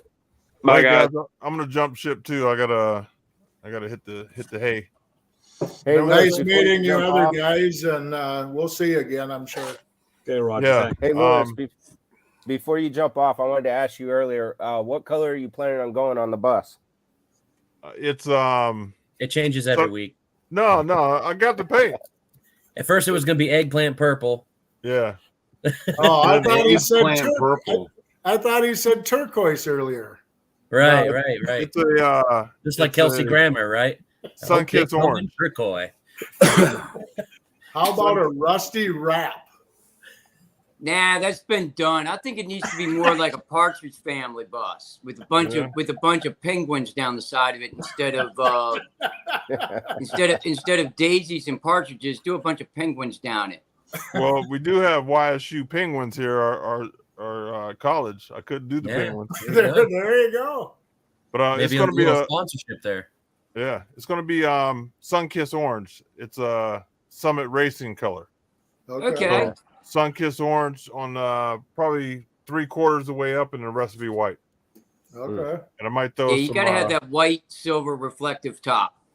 Yeah, That'll I might pop. throw some a little bit of graphics on it. You know, depends Okay. on. Are the rub rails still going to be black? No, I'm gonna go with gunmetal gray. Oh, okay. At least it'll be a contrasting color. I'll be good on the orange, yeah. And you're going to make it into a camper or a motorhome? It's gonna be a motorhome. It'll be our house. We're gonna live in it full time. We're going full. We don't time. like using the word RV or motorhome because that kind of like implies like chintzy and cheap, lightweight construction. The whole reason we wanted to build buses is because we didn't want to have to skimp on the interior. Yeah. So it's going to be more like a rolling apartment. Yeah, exactly. Full blown bougie. Yeah. Hot tub extra. There's a guy that has a hot tub in theirs. I've seen the video. You can do it just like a house. Just got wheels on it. Yeah. Yeah, I'm doing a 60 by 36 walk-in shower in mine. Wow. Yeah. Okay. It's more than I got in my house. That was my goal. I was looking at either like building a master bedroom suite on my house, or sell the house and build a bus, and just build my master bedroom and kitchen into the bus. So it made the most sense. Yeah, he fell in my rabbit hole. Yeah, it's all Lewis's fault. He's like, "Hey, help me work on my bus," and then 3 months later, I'm like, "Well, got a bus now." Yeah. Well, now that you guys have a bus, go ahead and start those things up. Drive south, and when you hit my area, call me. Yeah. We will. Yeah. believe Park it. it right in his front yard. We need somewhere to dump our tanks. Well, it's funny. It's funny you say that because when the electrician people were here to put my second meter in, so I can bring a 200 amp service out to the garage, talking to a couple of the other people, I think I am going to have an RV hookup right there on the side of the garage because it's really nothing to put the RV hookup there, so that I can entertain and have people like you guys come over. And as far as dumping your tanks, I'm sure there's a way to figure out how to put that into my septic. My buddy in Kansas had a toter home. He'd go all weekend. He'd come home. He ran an extra pipe from his tank right to the next to his driveway. Yeah. Pulled in his driveway, hooked up, cleaned out, closed up, backed into the shop. He was done. Yep. And genius. It's not a big deal. It's an extra pipe, you know. Mm-hmm. So simple and easy. Yep. So when I grow up, I'm gonna live in a bus. That's it. Down by the river. With that conversation, all I could think about was Christmas Vacation. Shitter's full. Yeah. I gotta get me one of those hats and the robe. Oh yeah. Oh yeah. What's this grow up? I'm refusing. I won't grow up. That ain't happening. I Not just play anytime with soon. cars. You can grow older, but never grow up.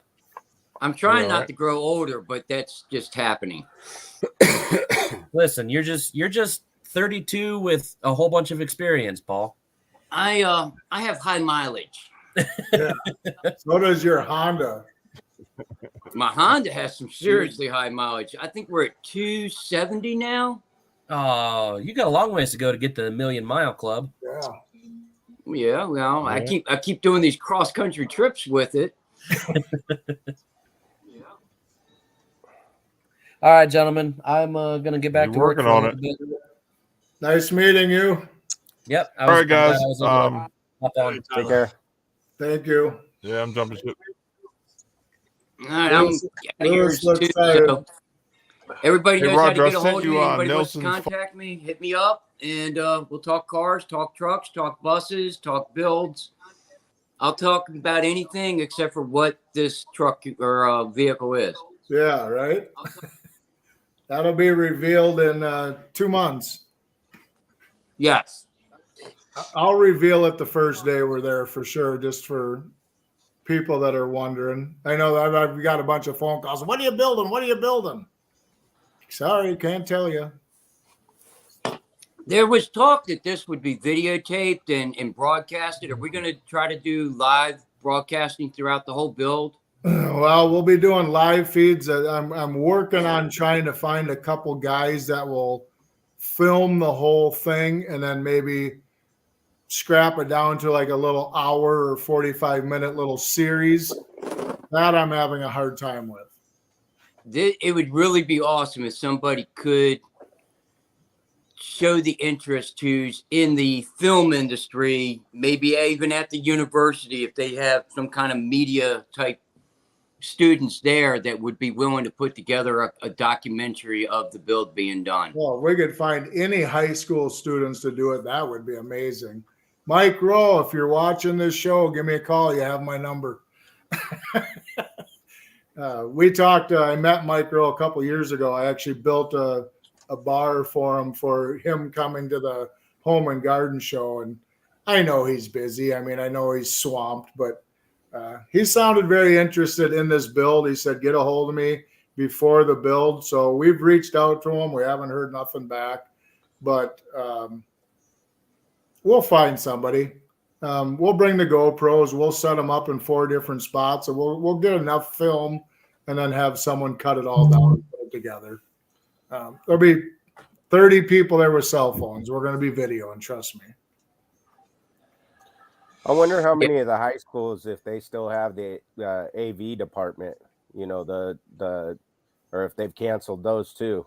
I have no idea. I have no idea if that's still available in school or not.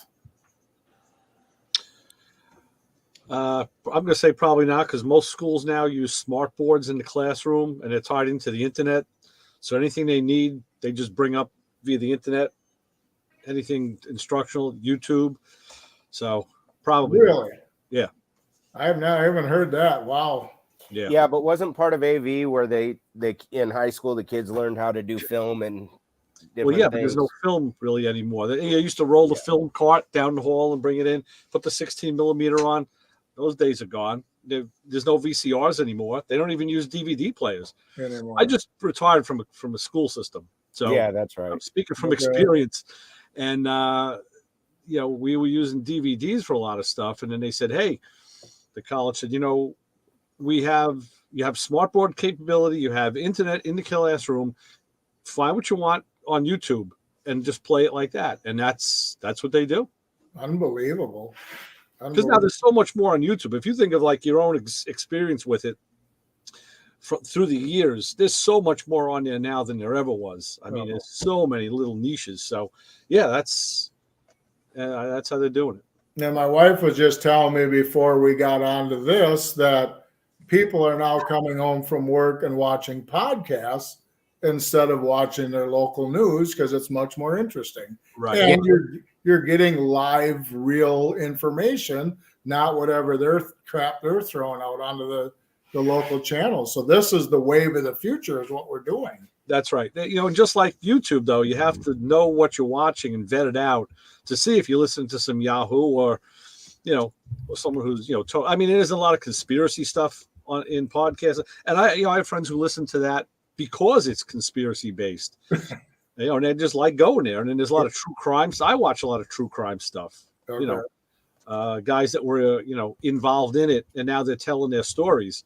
Hey, it's firsthand, but it's like stories that happened maybe, 30, 40, 50 years ago, but, still interesting. Still interesting. Yeah. Yeah. I've been leaning more towards, again, it's been a lot with YouTube, leaning more towards some of the historical documentaries, both modern day and from years past. And I've seen a lot of the stuff that was basically a 16 millimeter high school film that was a documentary, say, on the Grand Canyon or earthquakes or volcanoes or something like that. It's all there on YouTube now. Well, just before I came downstairs to do this, Paul, I just watched a documentary about the Tacoma Narrows Bridge from 1940. And I know in where I worked, we used to show that film. We had the 16 millimeter film, and we showed it. And then we went to VHS later on because it was a physics issue, and it was all about resonance frequencies. And we used it to demonstrate that. So I just watched a YouTube version of that now, literally right before I came down here tonight. So like you said, you want to see World War I, World War II, you can pick the war, I mean, whatever it is. And even the Spanish-American War, Isaac, you can even see that, and it's amazing, the content, but like I said, you got to weed through it and find what's good. But you got to weed through and see what's good and what's truly educational and what's a bunch of BS. But the information is there. The downfall is smartphones, smart TVs, the internet. It's almost made us not as smart as we used to be. Everybody here in this podcast right now, once upon a time, used to have 30, 40, 50 different phone numbers in your head you could recite. Yeah. I can barely remember my own phone number now. Right. I remember a dozen from when I'm a kid, but I couldn't tell you one today. Yeah, exactly. Somebody asked me what my phone number was growing up. I recited it instantly. Yeah. And then I said, "Here's yours." Yeah. How do you remember mine? I said, "Well, I used to call your brother a lot." Right. Yeah, I can still remember phone numbers, but they asked me today at Tractor Supply, or no, it was Harbor Freight, because your Harbor Freight account is tied to your phone number. And I had to think, what is my phone number? I didn't want to be embarrassed by looking at my phone to see what my own phone number was. You're getting old, you're allowed to look at your phone to see your own number once in a while. Don't worry, because anybody who's got their smartphone near them right now, tomorrow you'll be seeing ads for all the stuff we talked about. Because yeah. It'll come up, Paul Lyon's phone number, first thing in the morning. Right. Right. I mean, my wife will say that. Real quick, though, while we're on that, and so everyone sees it, we were talking about Amazon and tools earlier. Amazon offers a welder called a prime welder. And I was a little sketchy and didn't really want to do that. But I was looking into getting a TIG. I looked at a lot of different TIGs before I ended up with the one I have. And one of them I looked at and used from another guy was this Amazon. They call it a prime welder TIG. And let me tell you, a complete setup to your door is like $1,200, and it is an incredible machine. It will stand side by side with some of the best TIG welders I've ever used on doing aluminum.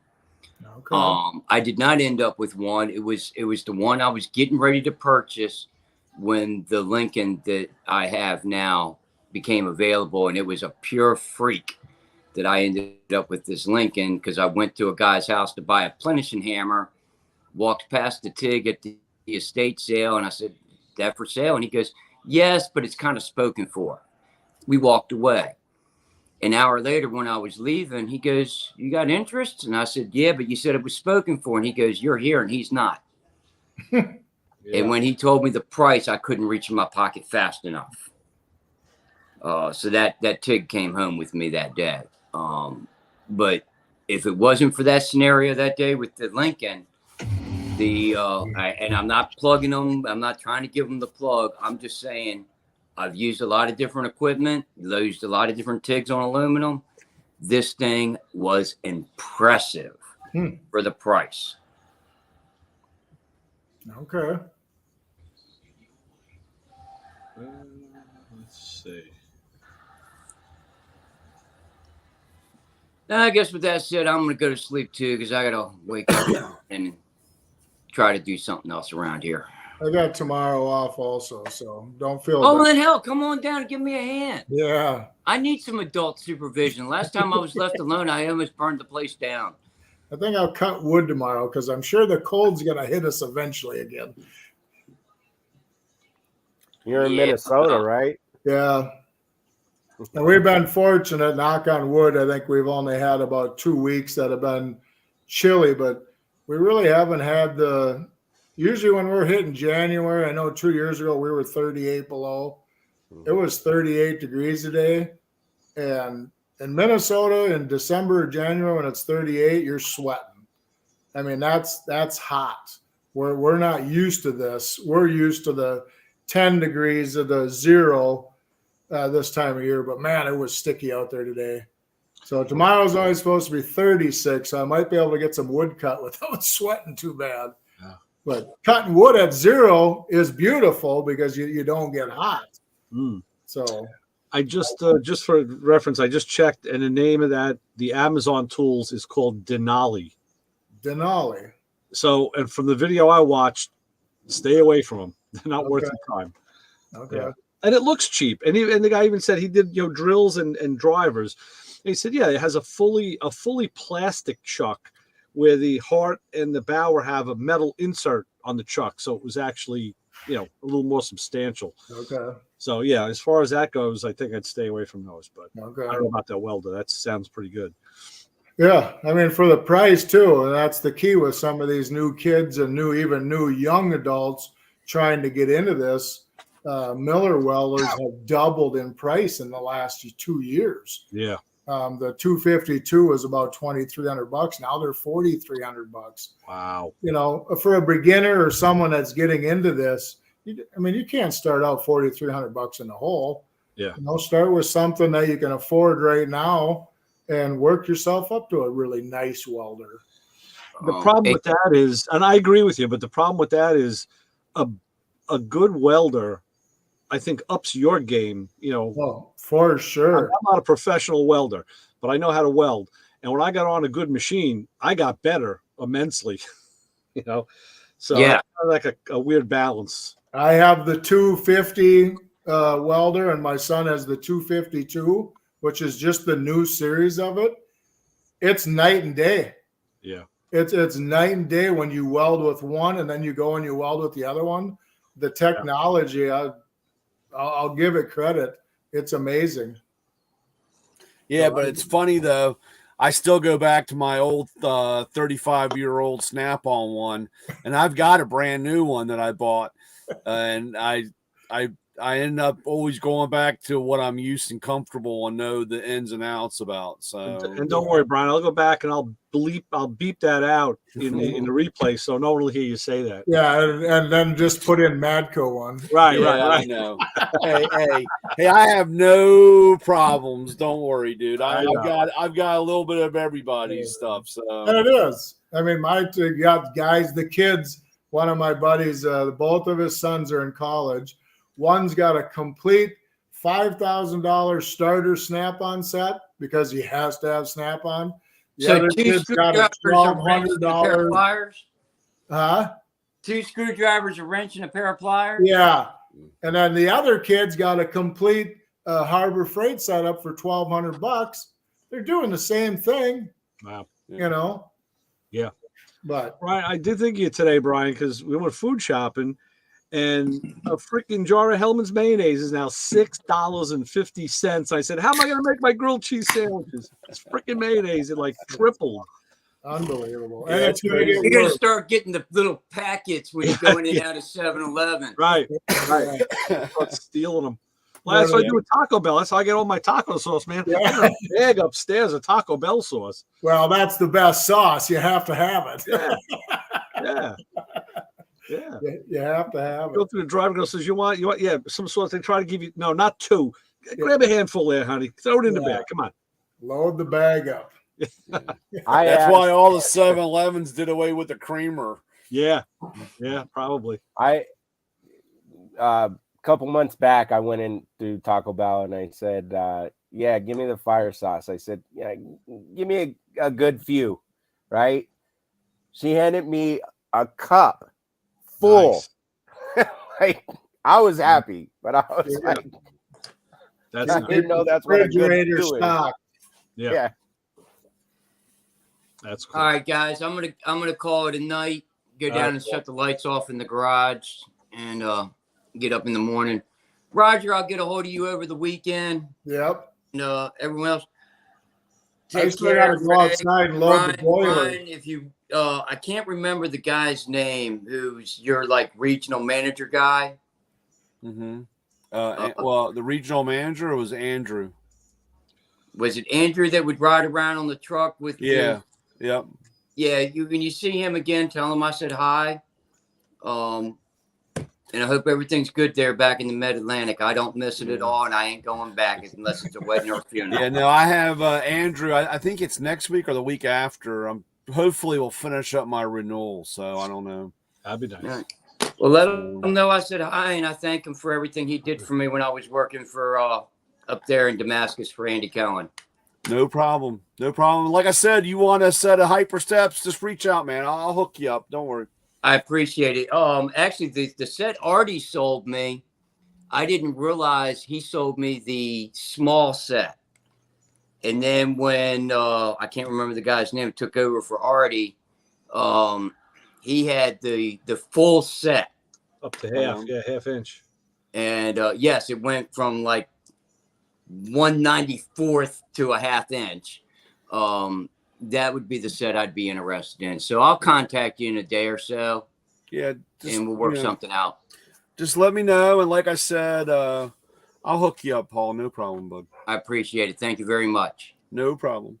Good night, everybody. Talk to you all later. Yeah, Good night. Be safe, Paul. Thank you. Yeah. So you're in the Maryland area then, Brian? Yeah. Mm-hmm. Okay. So what's your weather like today?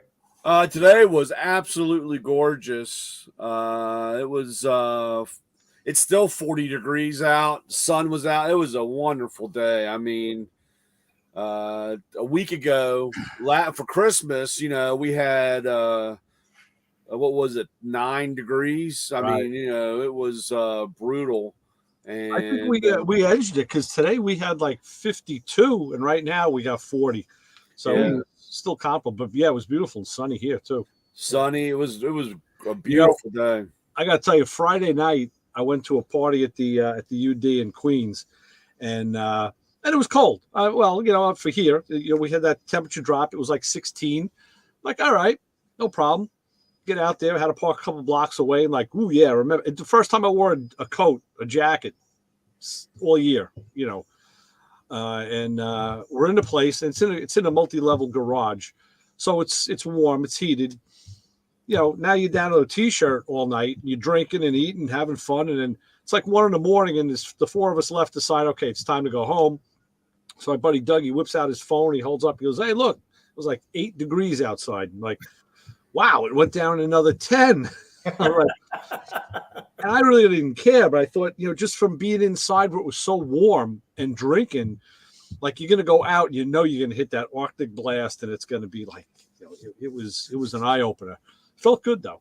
How far away were you from that big snow then?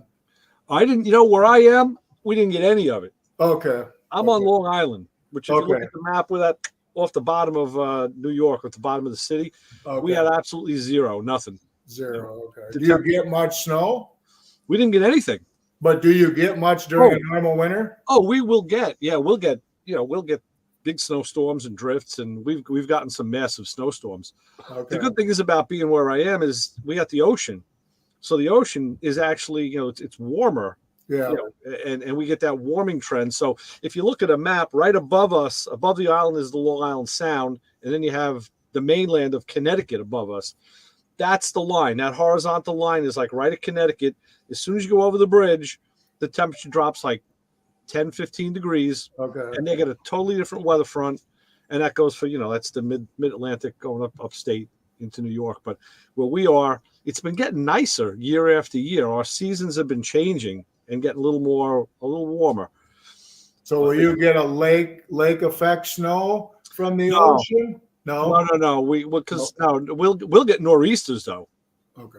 Because it'll come off the ocean, so we'll get a nor'easter. Lake effect. The guys up in Michigan get that. Yeah, up in Wisconsin gets it a lot. Yeah, that's nasty shit, man. That's amazing. I mean, 1 hour north of our cabin, which is 2 hours north of us, the cabin will get 6 inches. They'll get 16. Right. And then the next day they'll get 4. We'll get nothing. Right. It's just amazing on how that system works up there. Yeah. Yeah, it's crazy. Yeah. So so that was and then I get home, right? So it's like close to 2 a.m. Everybody's asleep, and I got and the front screen door is locked. So I said, okay, I got all of my shit in my arms, and I put the key in, and the key went in kind of slow. I was like, uh-oh. And then I went to turn it, and it wouldn't turn. I was like, the freaking lock froze. So luckily, I brought my my big cigar torch lighter with me, took it out of my pocket, I freaking heated up the lock. So look at this. My son-in-law to be got me this little baby for Christmas. Yeah, it's in Minnesota, you'd be down there with your hot breath trying to blow on it. Well, that's what I was waiting for, the ring camera to come across. What's Ray doing to the lock over there? Right. I thought he was going to say he got dropped off at the wrong house. No, I was driving. But so my son-in-law to be gives me this. He said on the bag, he said, for your Second Amendment rights, it's a lighter. I'm like, that's cool. I use that to light candles. But luckily I had my big butane torch lighter with me, and it's got the 4-flame. It's my cigar lighter, and that just heated up the lock, and boom, I was in. I was like, damn, thank God. Didn't expect that because we had rain before that. Like the 2 days before, we had a lot of rain. So the moisture was in the air. So even driving the car all the way there, the windows wouldn't work. They were frozen. It's like just, I guess it was the mechanisms because the glass was clear. Yeah. But same as here. Same stuff we get here. Yeah. We don't expect rain in the winter, but we've been getting a lot more rain in the winter because we're just getting to that temperature. Yeah. So we got probably 1.5 feet on the ground right now, but right. So I mean, that's what'll always save us here. In years past, Lewis, who's above me, he's in Ohio, and then Brian, who's below me, they were each getting slammed with snow and ice. And I was like in that rocking chair in the middle. I was like, man, we just got like a little bit of this, a little bit of that, but nothing appreciable. And, now that it's finally getting to be nicer here, I'm thinking about moving. Bad timing, but. It's going to be cold. We want snow. If it ain't going to be cold, we don't want it. Because, now we're dealing with mud every day, which we're not used to in Minnesota. I mean, once it freezes, you're usually good until spring. Right. Like today, it was just today and yesterday at 38 degrees. Yeah. Just a complete mud hole. Right. So that sucks. Yeah, and then now it'll get cold. Your tracks will freeze, and we won't be able to. It'll take us a half an hour in the morning to get everything to move again. Well, yeah, because if you drive through the mud, everything gets rutted. That freezes. That shit is hard as hell, man. That's when everybody's home, especially like this time because of winter break, and actually Molly, my middle one, graduated from college, so she's back home for the moment and everything. So the driveway's pretty full, and me turning the tool truck around or moving that around, it's all right during the summer because the ground's, hard, or, it's not wet like from the winter. But it's a mud pit out there, and every time I gotta turn around, I'm like, man, I don't want to get this thing stuck because, man, it just doesn't, it doesn't come out that easy, So it has to be weight in that. I thought you backed your truck in, Brian. I normally do, but sometimes it depends on the traffic. Okay. At where I'm at, it's a very busy 2-lane road. So if I get home kind of early or earlier, I pull in the driveway and pull in. I mean, I'm in sometimes, after midnight, I can go out and turn the truck around then and not have any problems. But sometimes I forget, and next thing you know, I'm like, oh man, I got to turn around. And it's a swamp out there, it's just mud instead of once the ground freezes, it's great. But we've been. Did you ever consider a circular driveway? Well, I used to have an asphalt driveway, and it took after 10 years, the tool truck destroyed the driveway. Oh wow. And I went concrete, and my driveway is, I could fit. See, my truck is an 18-footer box, so you got 3 feet in front of that with the cab or so. I could fit 3. That's how long my driveway is. I could fit 3 tool trucks. Okay. On the driveway, and when I concreted it, it was fairly expensive. Yeah. You want to talk about it? It's double wide. I widened I had a single car driveway, but I widened it. I took the bushes out on both sides. I went 16 feet wide. Yeah. It's 85 feet long.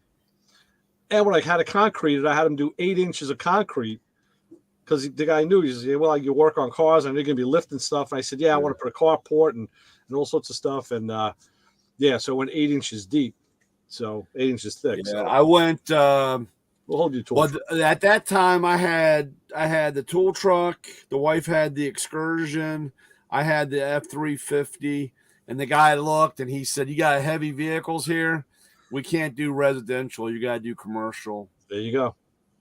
And so I did put a turnaround in.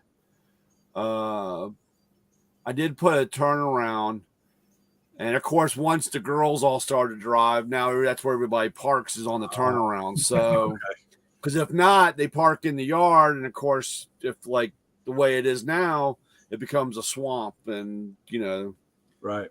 So, what's your guys' depth of frost that you guys will get a year? In this area, it's what 22 inches, I think. That's your average frost depth. Yeah, that's Okay. what we had. That's I think it's 20. I think it's 22 or 20 inches. Okay. 16th of an inch. 16th of an inch. We measure it in millimeters. Yeah. We'll have up to 9 feet under all of our roads, under our sidewalks, stuff like that. The deepest frost I've ever ripped to put a new home in was 11 feet. Wow. Because they used that lot to build the house next door. So the Pettibone kept driving on it. And I think we had like 46 hours of ripping. Wow. Just to get the frost out. And we didn't dig the house at that point. Yeah. Now it was them just picking an elevation. So when you're doing a footer, how deep? Our average dig around here is probably 6 to 7 feet down. Wow. Our average, they'll hold the house up 18 inches. I'm thinking. So what about when you run utilities? How deep do you go? All our utilities, like cable, gas, electric, are at about 3 feet. Our water lines are usually minimum 6 to 14. Yeah, I tell you, so I could go out in my yard and dig 3-4 feet, and I'll be finding water. Water. You're getting- Okay, so you got high water We have table. a high water table because we're on an island. Yeah, it's an island really. Yeah. So yeah. Wow, that's insane. Yeah. And we'll go through $100 teeth. I've won through 4 of them in a day before. Wow. You know, on one job and didn't even finish the job. Yeah. So yeah, and sometimes we'll bring in bigger machines, other companies to help out. Just it'll get that hard where you can't get anywhere. Yeah. Yeah. Wow. This year, I think I've hit a foot so far in a couple areas because we got snow early, so it's awesome. Shoulders don't hurt. Oh, it's great. Yeah, that's cool. All right, so I got to ask you, Roger. I'm a guy that actually wears a Dilligaff patch, so I'm curious what the WFTF is on your sweatshirt. Wrenching for the future. Oh, that's so fucking duh. I was thinking.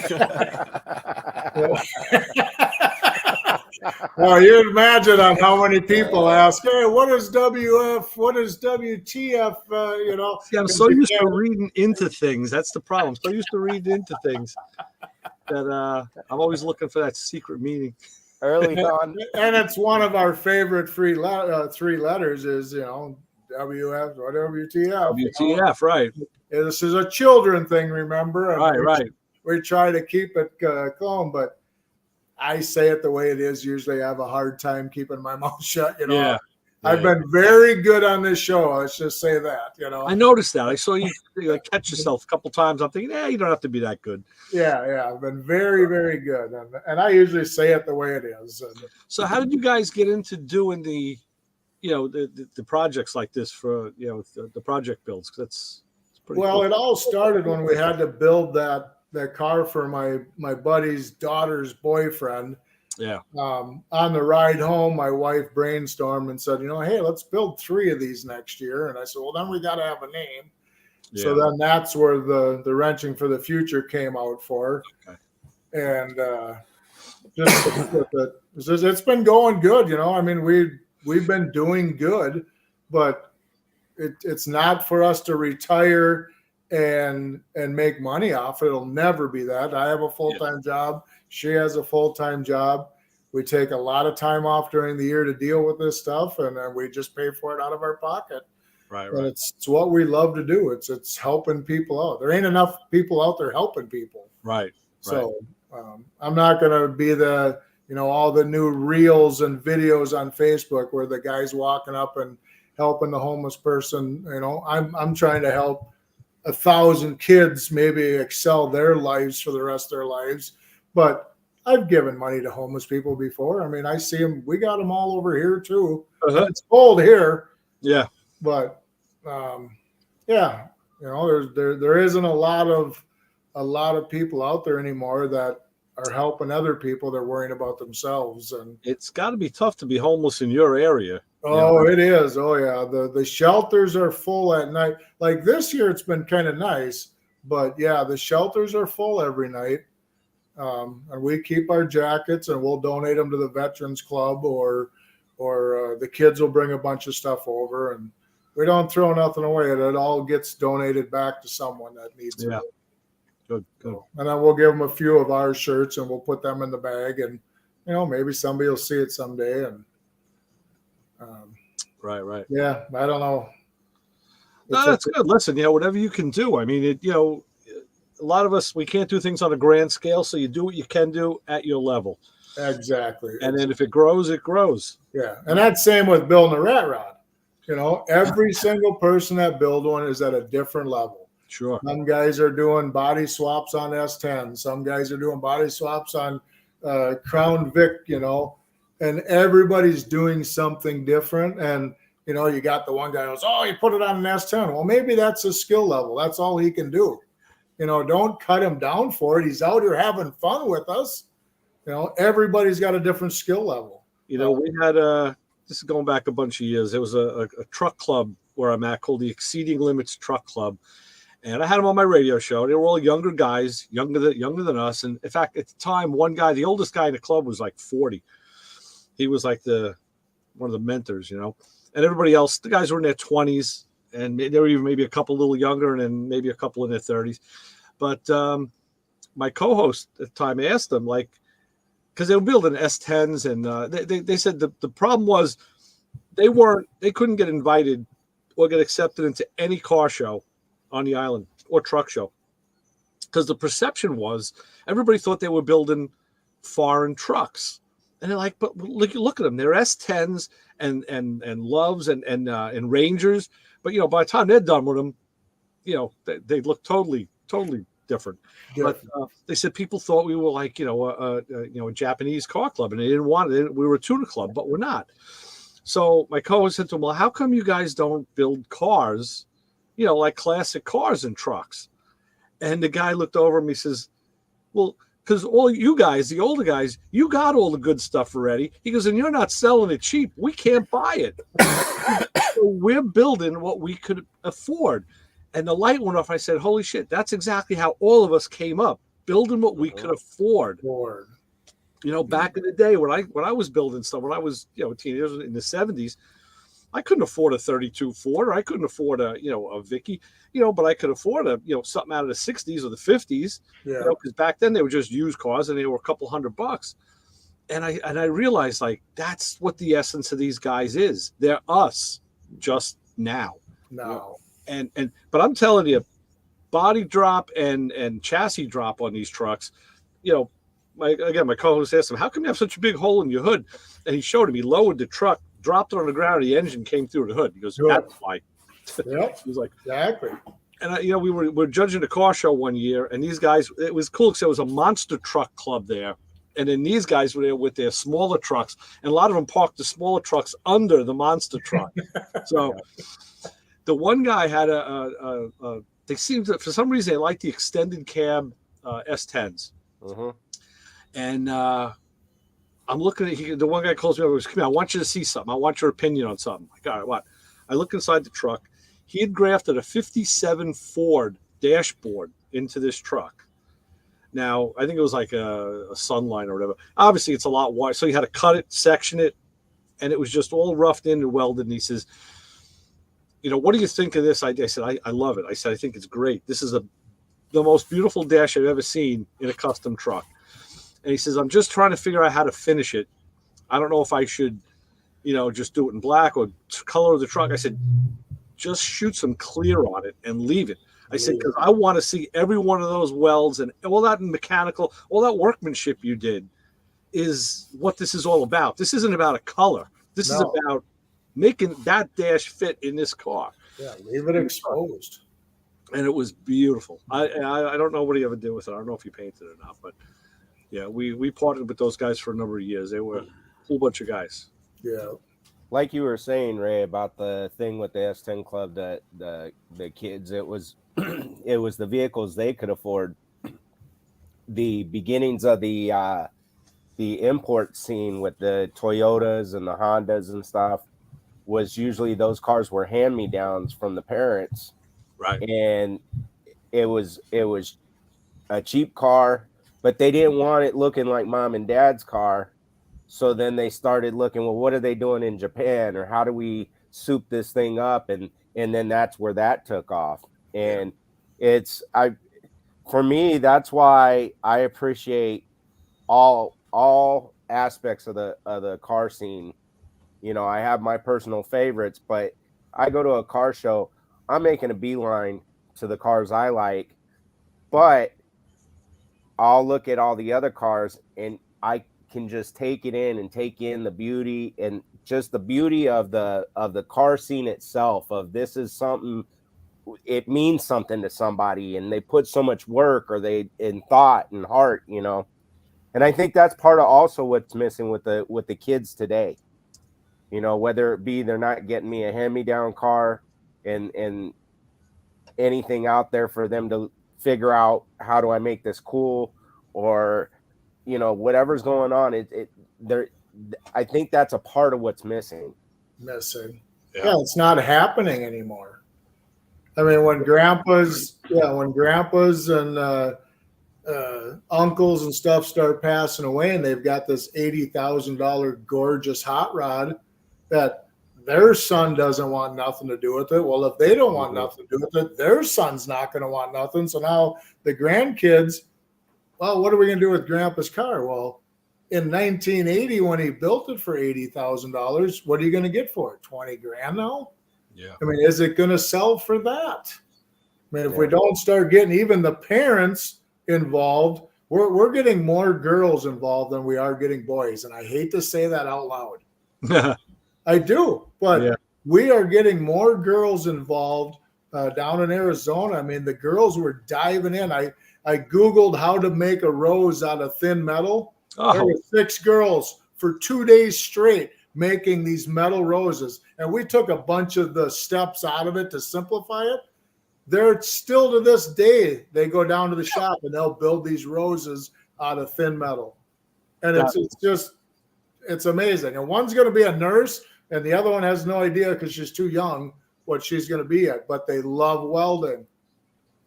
And that's in Springerville, Arizona. Yeah.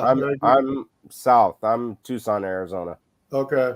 We've got a lot of family in Springerville. A lot of people. Yeah. It's a very good community. So yeah. And they got an awesome show in the spring. It's called Chrome in the Dome, which is right in Round Valley, and it's all inside. And the floor of the dome is about 20 feet below the grade. So they built it all down, and you go down this big ramp. It's an awesome experience show, and we're going to try to make it this spring. So yeah, it's a long 2-day drive, really long. Yeah, I ain't gonna complain about that drive no more. Yeah. Well, I gotta go load the boiler, so I keep my wife warm tonight. Good idea. Yeah. I don't want to go outside. It's 32 degrees, so I'm not going to complain tonight. Roger, it's been a pleasure having you on. It's been awesome. I enjoyed it, and I will come on again for sure, just to see some of the other shows of what you guys. I'm super curious about it. So sure. Yeah, it was awesome. Very good. Definitely. Nice meeting you guys. It's been a pleasure. Take care. Good luck. All right. Thank you. I don't know how to leave, so you guys all leave and leave me here, and I'll have the wife turn it off. I could probably leave you out of here. Oh, right here. There's okay. There should be an X that says "Leave Studio." Yep, I just saw it. That's it. All right. Have a good night. Take care. Thank you.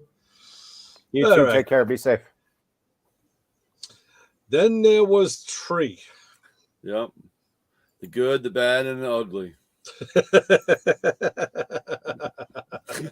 You're a nasty little funny bastard. Thing is, what's up?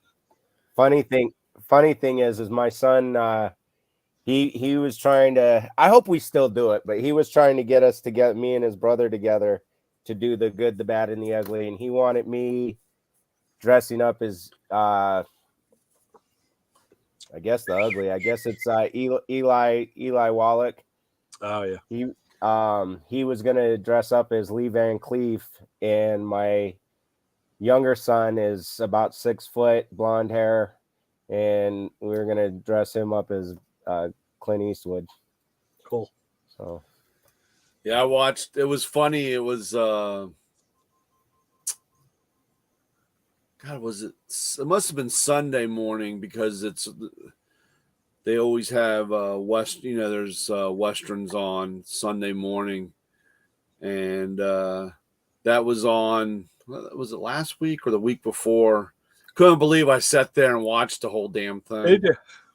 Yeah, it was funny. It was like, how many times have I watched that? And it's like, I just put it on. I just put it on for background noise, and all of a sudden, next thing you know, you're clicking along with the music, and the next thing you know, you're standing there, and the dog's looking at you weird because you're doing the stare down when they're all three of them are all staring at and right. You're staring at one dog, the other dog's looking at the other dog. I mean, you're like reenacting this whole thing in the living room, and just waiting for the wife to come down to say, "What the hell are you doing?" You know what I'm saying? But and you got your cap gun out and your waistband. Yeah, I know. It's like, you just next thing you know, and I'm like, I can't even.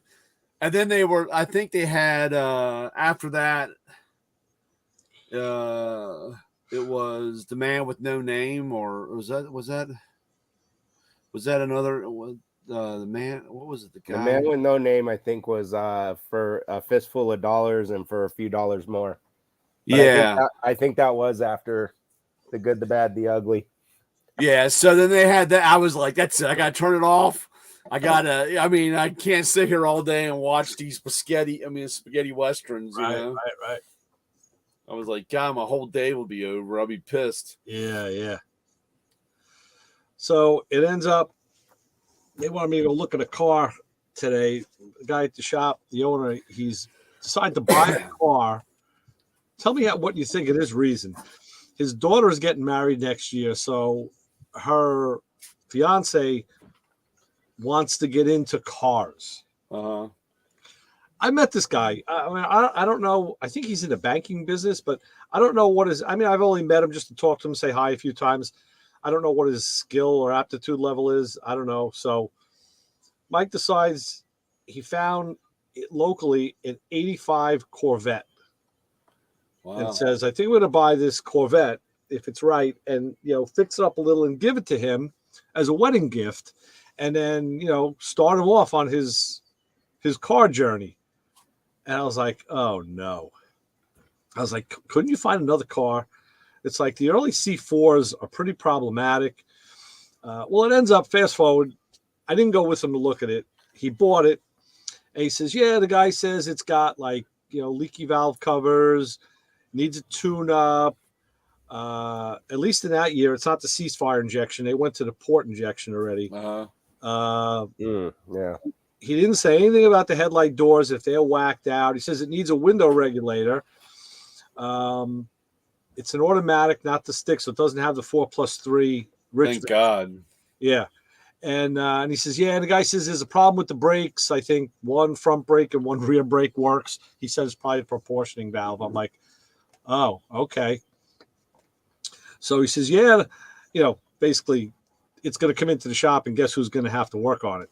Right. It's going to be my project. Like, oh, great. Did you tell him hurry up and get it so you can drum up money? Yeah, he got it today. I said, the problem is, it's not that they're hard cars to work on. It's just everything is so compact. Yeah. I know those cars have dash problems. The early ones had digital dash issues left and right. All sorts of stuff. So I don't just trying to find parts for it though. Well, yeah, most parts, mechanical stuff and brake stuff, suspension, that's all available. You may have some trouble with some with some maybe Corvette specific. I was watching a couple of videos, and one guy was saying even with the headlight motors, the headlight doors, you want to get the good stuff. Like, doesn't pay to buy the crap because it's just going to break again. But is that the one where the headlight? No, that's not the one where the headlight does the whole 360. It does, yeah. Yeah. And the mechanisms inside, the mechanisms are, it's plastic. It's like a plastic, what do you call it? Like gear, the cam gear, monetary gear. Yeah. And they just strip out. Yeah. So, I don't know. Yeah, I did one of those. I had a customer, and he brought me the headlight kit, and man, I didn't like that car.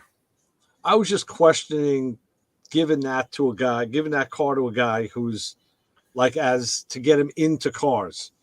It's like, couldn't you have found something else? Well, that was the funny part, because actually the guy that owned the car, Dale was, he still is a great guy. I mean, he was a great guy, and luckily with that car, if something broke, he wanted it fixed, and he paid the money, and we fixed it, and we got it done. And, but he did the same thing. He gave that car to his son. And I remember the first time, he's like, yeah, just take it over to Brian, blah, blah, blah. And like the first time, I don't know, something happened. And I was like, oh yeah, it's going to be X amount. He goes, well, is there any way we can not use that or get around? And I was like, and Dell was heartbroken because it took like about a year and a half later, the car was just trashed, because nothing was fixed, and, keeping up with it. And that had that 4+1 or whatever. 4+3. Yeah, 4. Yeah, that was a crazy. That's a Richmond box. Chris had an 84. It was funny. The guy who was on the show that I replaced, he was a shop teacher, and he had this 84, and he had it a short while. He gave it to Chris. He goes, "If you want it," because I'm moving. He was moving to Nevada. He goes, "I'm out of here. I don't want to take it with me." He had a 66 that was really nice. He goes, "Just take it. It's my gift to you." And he says, "Great, I got a Corvette." And then he found out what it was like to live with an 84 Corvette. The ceasefire injection was trouble. The tranny was problems. He had to change that. He had trouble with literally almost everything in that car. The dash totally faded out. So there's places that'll redo them, but it's it's a few coins. And he said, "Yeah." Now and it's funny because last year, actually, I saw it a couple of years ago, a few blocks from me. There's a white. It's a C4, but it's a late C4. It's maybe a 95 or 96. It's when they started rounding them off. White with a black convertible top. I'm like, okay, that's a nice looking car. And I noticed it was just sitting in this driveway. So, and then I noticed like last year, that one of the tires was going flat. Uh-huh. So I took a page out of Tom Cotter's book, the Garage Find Hunter, and I asked my mailman, because my mailman is like, I don't know if he's Jamaican or some kind of island, because he's got that accent. Mm-hmm. And he's nuts about the FJ. He's absolutely nuts about the FJ Cruiser. And he's into cars. He's got a Japanese car and then a BMW. So he's into his cars. And I said, "Hey," I said, a couple blocks over down this other road, I said, "There's a C4 Corvette sitting there. It's a white with a black top. It's backed in against the house." "Oh, I know the car. I'm like, "What can you find out? Find out for me about that car. What's going on?" "Yeah, well, there's a woman who lives there. She's got a kid. It's her car." I'm like, "Really?" I said, "Well, I know that car hasn't moved in like, I don't know, 5 years, 6 years. And now I see a tire's going flat. It's not in the garage. It's outside." I sort of wonder what's in the garage, that the Corvette's outside. I said, "I'm looking for a retirement project." I said, "And if that car is going for the right price," I said, "especially if it's got a stick," I said, "there's a nice little convertible cruiser with a stick and AC." I said, "and I can get into that." So he finds out she didn't want it. She was going to sell, didn't know, but her father lives up the block. Then he on the same route. So he talks to the father, and the father says, "Yeah, I gave her that car years ago. And for some reason, she used to work on it. And now she stopped driving it." And the father says, "I told her she should sell it. Just get rid of it. Don't let it sit there." So the father was going to work on her. So the man tells her, she says, "Listen, there's a guy in the neighborhood who's into cars, and he's interested if the price is right." She decides not to sell. So I said, "All right, I said, if she changes her mind, I'm only a few blocks away." But those cars, I started watching videos on them, and every year they just got a little better. They refined it every year. Mm-hmm. And then, of course, when they did the body change in '96, and then went to the LS platform, now that generation is better than the last generation. Yeah. So the early C4s, I wouldn't get near myself. I wouldn't. I mean, even if someone wanted to give one to me, I'd have to really, I don't know. It would have to be something special. But so I would say the early ones, it'd have to be something that's either a giveaway or so dang cheap, and you're just gonna gut it and slap new stuff in it, like a LS and all that. But even then, I mean, the motors are solid. I'll tell you this: it's not the engines. It's really, things like those headlight doors. The headlight, yeah. And they refined that later on. They went from that 4+3, and then that digital jazz 4+3 to like a Getrag transmission. So they did make the improvements over the years. But again, you got to go to the later models. Mm-hmm. I got a shop that I go to tomorrow, and he's got 2 of them. No. He's got one of them, and and I can't remember the other one. The other one's like I guess it's before that model. I mean, it's I guess so. It'd be a C2. What would be you said that's a C4, right? Yeah, the C3 went up to the C3 81 because it was no okay. It's he's got a C3 in there, and he's got it completely. He's got the whole rear suspension out, and he's gone through, and he's been. I just sold him a hydraulic brake line. He's been doing all the brake lines and everything like that, and but he's also got a C4. He's got, I think, a first year. What was the first year? 84.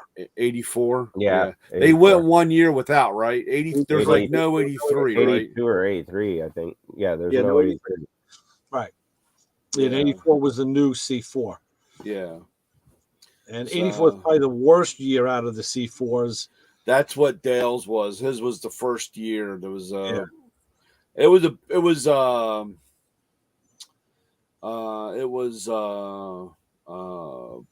like a burgundy with a white interior. Oh wow. It was a beautiful car. You don't see many of those. It was a beautiful, I think it was white interior. Yeah. I mean, one of the guys at the UD, my buddy Dougie has a C4, but it's a later one. I think it's a 95 or 94 or 5. But it's like triple black. I'm like, I don't want a freaking black car. Yeah. Actually, it was burgundy, and it was a black interior. His wife, Marianne, had a 944, and it was burgundy or rose with the white interior. Yeah, that nice. was a beautiful car too. That's nice. Yeah. As much as I would hate to have a white interior, but I mean, it's just so clean. Yeah. You just have to be a clean person. And unfortunately, I'm not a clean person. Yeah. I mean, I love white cars too. I mean, like I said, and, cause I've had the black car. I've had every color. Everybody says, everybody wants a black car until they got to own one. So they own one. Yep. And I gotta honestly say, my white one, as long as you didn't touch it, it was okay. But as soon as you touched it and you saw how dirty it was, it was a pain keeping it clean. The amazing thing I see, my wife's got a white Cruise, and it's white. It's a white car until snow falls. Yeah. And then you wipe some of the snow off, and you look at the difference in the color of the snow and the car starts looking yellowy. I'm like, wow, this car looks white any other day of the week, but now, yeah, it's crazy. Yeah, it is. It is. Now that car, I finally fixed the water leak from the water pump. Now the thing has a freaking oil leak. There's something. Oh, geez. When you drive it, you take off, and you'll just smell a little whiff.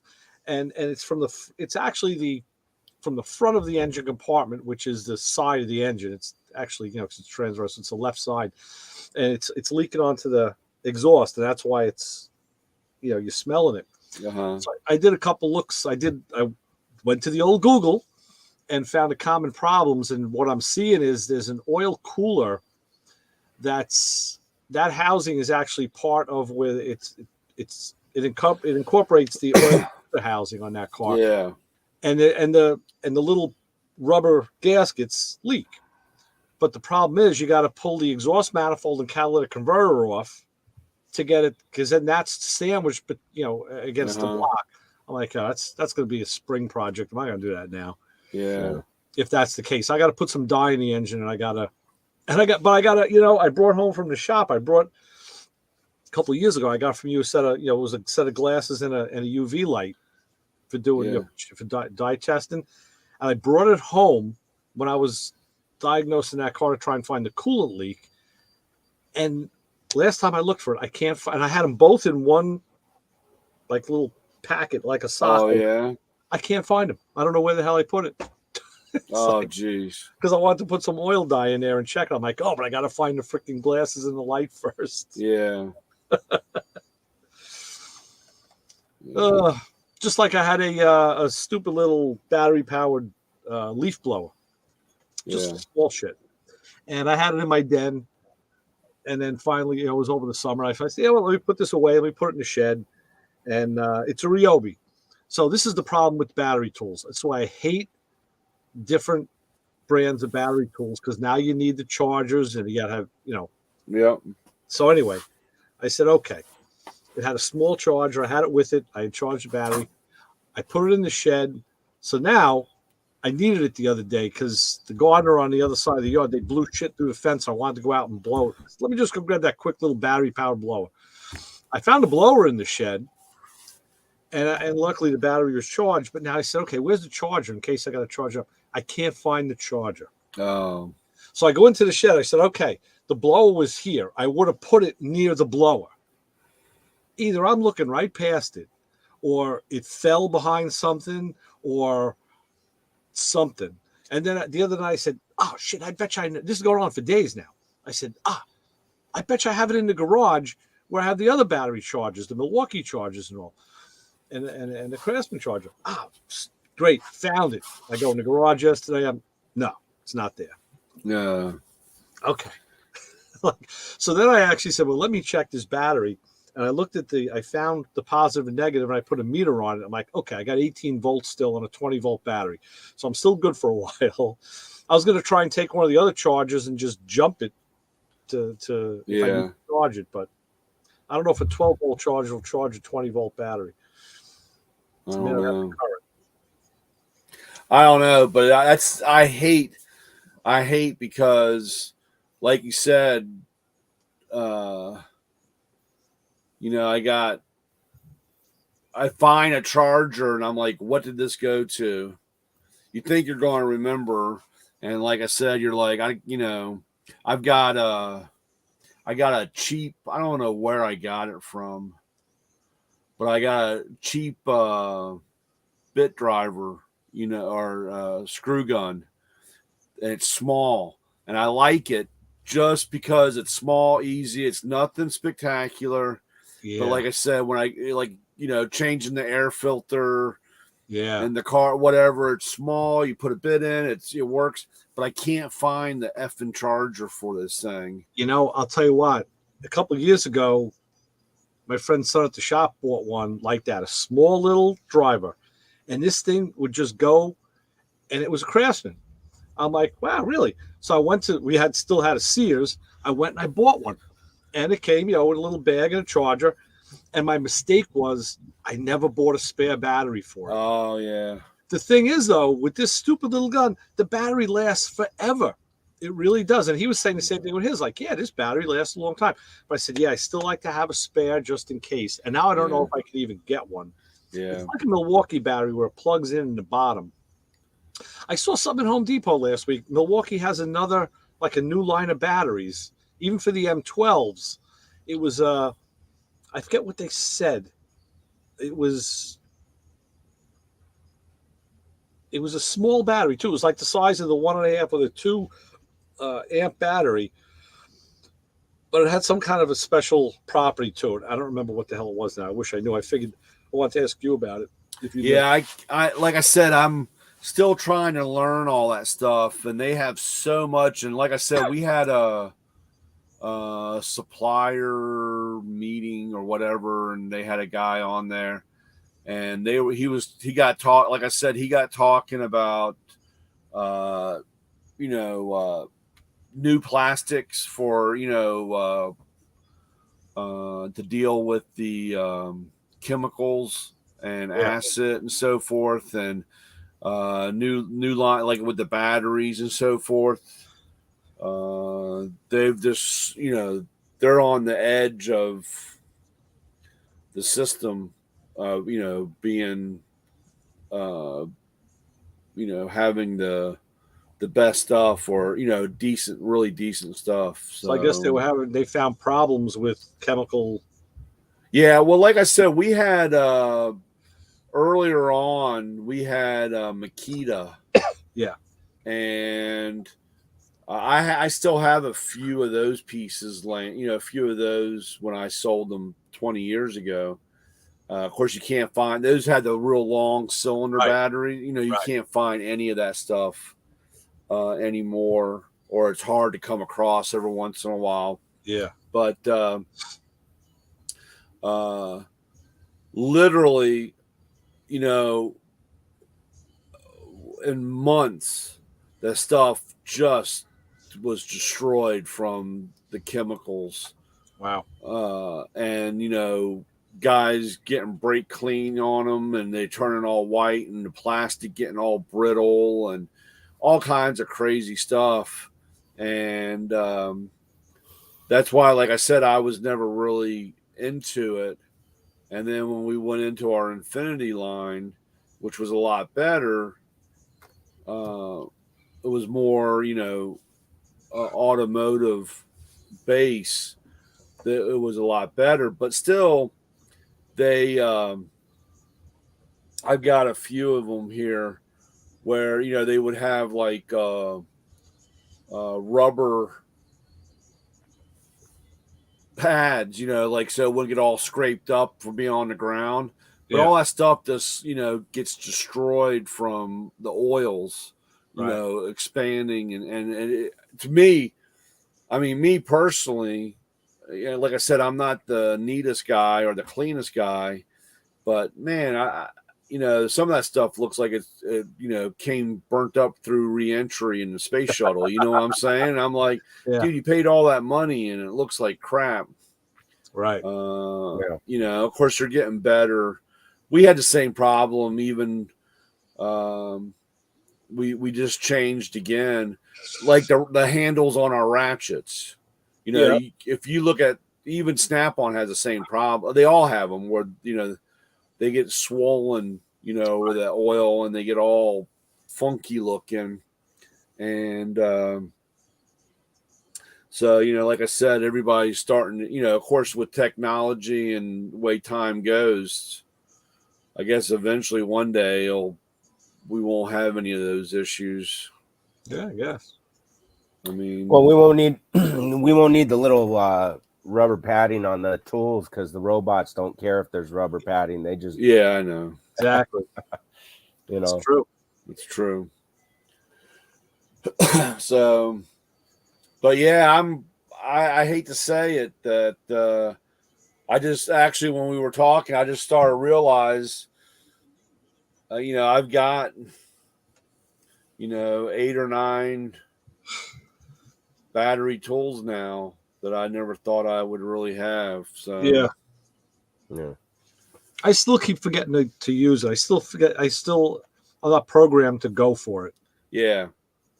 Well, it's funny. The other day, I don't know what I was doing. I think I don't know if it was. No, I haven't done that yet. I was watching Graveyard Cars, the episode from last week. I just watched it today, and cousin Dougie was putting Craig mags on this '69 Roadrunner they built, and they use mostly Snap-on stuff. They have a couple big Matco boxes in the shop. I remember they got those a few seasons ago, but usually when you see them with a hand tool, they're using a Snap-on tool, for whatever. But to put the lug nuts on, he was using a chrome socket, and maybe he was using a chrome socket because it was thinner, but he was using his electric ratchet, not a gun. And I never saw anybody do that before. Oh, yeah. Now, I would have liked to have seen him drop the car and then torque those lugs with a torque wrench just to finish off the whole procedure. Yeah. I don't know if he did or he didn't, but I've never seen anybody use a ratchet.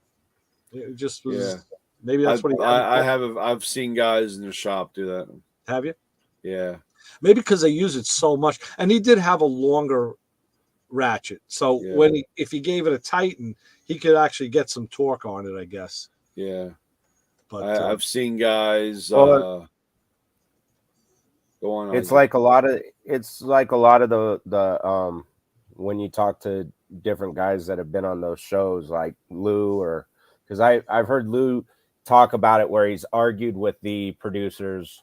Lou Santiago, I've heard where he's talked about it on his show where he's argued with the producers, but when he's had guests on and they've talked about dealing with stuff and they want to show stuff, they're always going, no, okay, you got that, move to the next thing. So I'm sure they're probably being torqued down properly later or off camera. I would hope so. It's just they're not putting it in when they edit it. Then I thought about it. I said he's got a ratchet that's maybe those long ones are maybe like 12 inches long, maybe. 12, yeah. So with a 12-inch long bar, if something is snugged already, you can easily get 65 foot-pounds out of that without huffing and puffing. Yeah. And that's about what you would torque a Craig to. They don't need more than 60, 65 foot-pounds. So he could actually, but I would have liked to see. I mean, they can't show you everything with every car. It's just way too much to show you. But I just thought I never saw a ratchet. Just never saw a ratchet be used. They should show it all when they're catering to car guys, but I know. And I'll tell you one thing on that subject. The one tool I have that people have seen that they absolutely flip over is that 3-piece Matco set of lug sockets I bought for you, Brian, with the extension as part of it. Oh yeah, They're like, wow, where did you get them? Look, they're Matco. I said they're in the catalog. You can get them there. You can buy them today. I said these things are great, and people love them. I'm like, yeah, they are pretty good. They're really cool. Those are the ones with they had the protective ends on them, right? The carbon fiber sleeves. Oh, you got the car. Yeah, that's right. The carbon fiber ones. Yeah. Yeah. There's replacement sleeves for that, right? Yep. Okay. Yeah. And I like them too because, I would always use a socket with a short extension anyway, typically. Yeah. And, it's nice that it's built in. It makes it just that much more sturdy. Yeah. Good stuff. Good stuff. I had to change a fuel pump today on a 97 Dodge pickup truck. Okay. How'd that go? Fun. Yeah. It was a buddy of mine. He ordered the part, but he got the wrong one. And when I got there, and he was off to work, and when I got there and I opened the box and looked at it, I said, that's not the right one. And I said, you know what?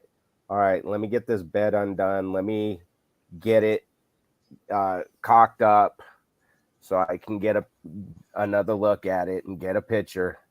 So it worked out though. I took a picture of what he got and said, hey, you got the wrong pump. And he was getting off early, and he lives just around the corner from me. So he got home and he says, I'm gonna run up, I'll get the pump. You're still good to finish it? I said, yeah, I can finish it today. It doesn't take that long. We got it together, or I got it together, and told him, come out, let's try it. I cycled it up and it coughed, started for about 5 seconds, installed.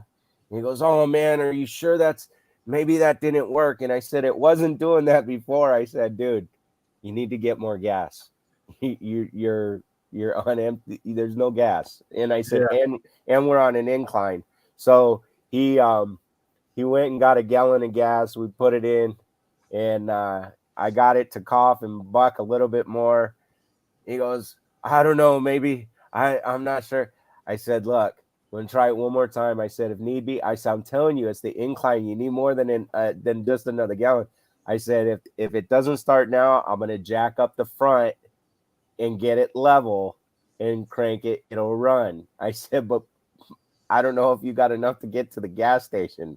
So, anyways, it started. It ran. And he was shocked. He just said it runs so much better. It was struggling before, and I got the bed back down and buttoned up, and I said, go up to the gas station. I'll follow you to the gas station. Make sure you make it and get some gas in it. And because he wanted to go get the battery tested. He's gonna sell it, but so he wanted to go get the battery tested because we had to jump it to start it, and but it wasn't too bad. It was supposed to rain today. It was overcast all day and nice and chilly, but I didn't have to worry about getting soaked while working on that. That's good. I mean, I was able to hide under the bed, technically, because I was working right there. Yeah, right. But that was my day. Cool. That's good. We're still dealing with tons of leftover food, and oh man, I got tons of cookies and cakes and desserts. I got so much shit here; it's ridiculous. It's like I want to find a homeless guy and just feed him desserts, feed him cookies. Feed him cookies. Yeah, take this tray of cookies. They're really good. Yeah, I had to make my father-in-law and my mother-in-law got sick, so they weren't able to go out with everybody for Christmas. So I was making Spanish rice. I made that, but my father-in-law was going to make sweet potatoes, and so I got the call to stop over and pick up the stuff since they got sick, and I made that, and man, they attacked my sweet potatoes again. I think I told you I made them for Thanksgiving. Yeah. And I made so I went when we all got out there and started to make our plates. I sat down, and my wife helped me with the sweet potatoes, and she says, you're not going to put sweet potatoes on your plate? And I said, I don't have no room. I said, I'll get there. And I ate, and I sat there for a few minutes, and I guess I'll get up and get some sweet potatoes. I went, when I make it, I slice them, and then I stack them, Oh, like julienne. Yeah. Gotcha. And I go to get a small plate, and there's only a couple little slices. they attacked them. Wow. But that's a good thing. They loved them. Yeah. They came out, the couple I got were really, really good. So no, they came out really good, but nice. That's good. Good. I lifted the foil to get some, and I'm like, they're gone. I didn't expect them to be that gone, but no, it was great. It was great. That's the biggest compliment when you make something. Yeah, definitely. So, and I told everybody, I said, hey, I'll tell my father-in-law you enjoyed his sweet potatoes. Yeah. And they said, well, wait, didn't you cook? I said, well, he was supposed to cook them. I cooked them for him, so they're still his. Yeah.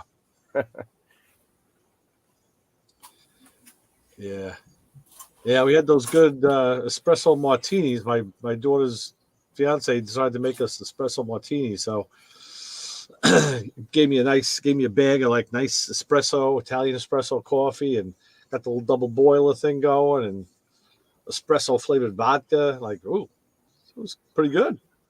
Wow. That was tasty. So,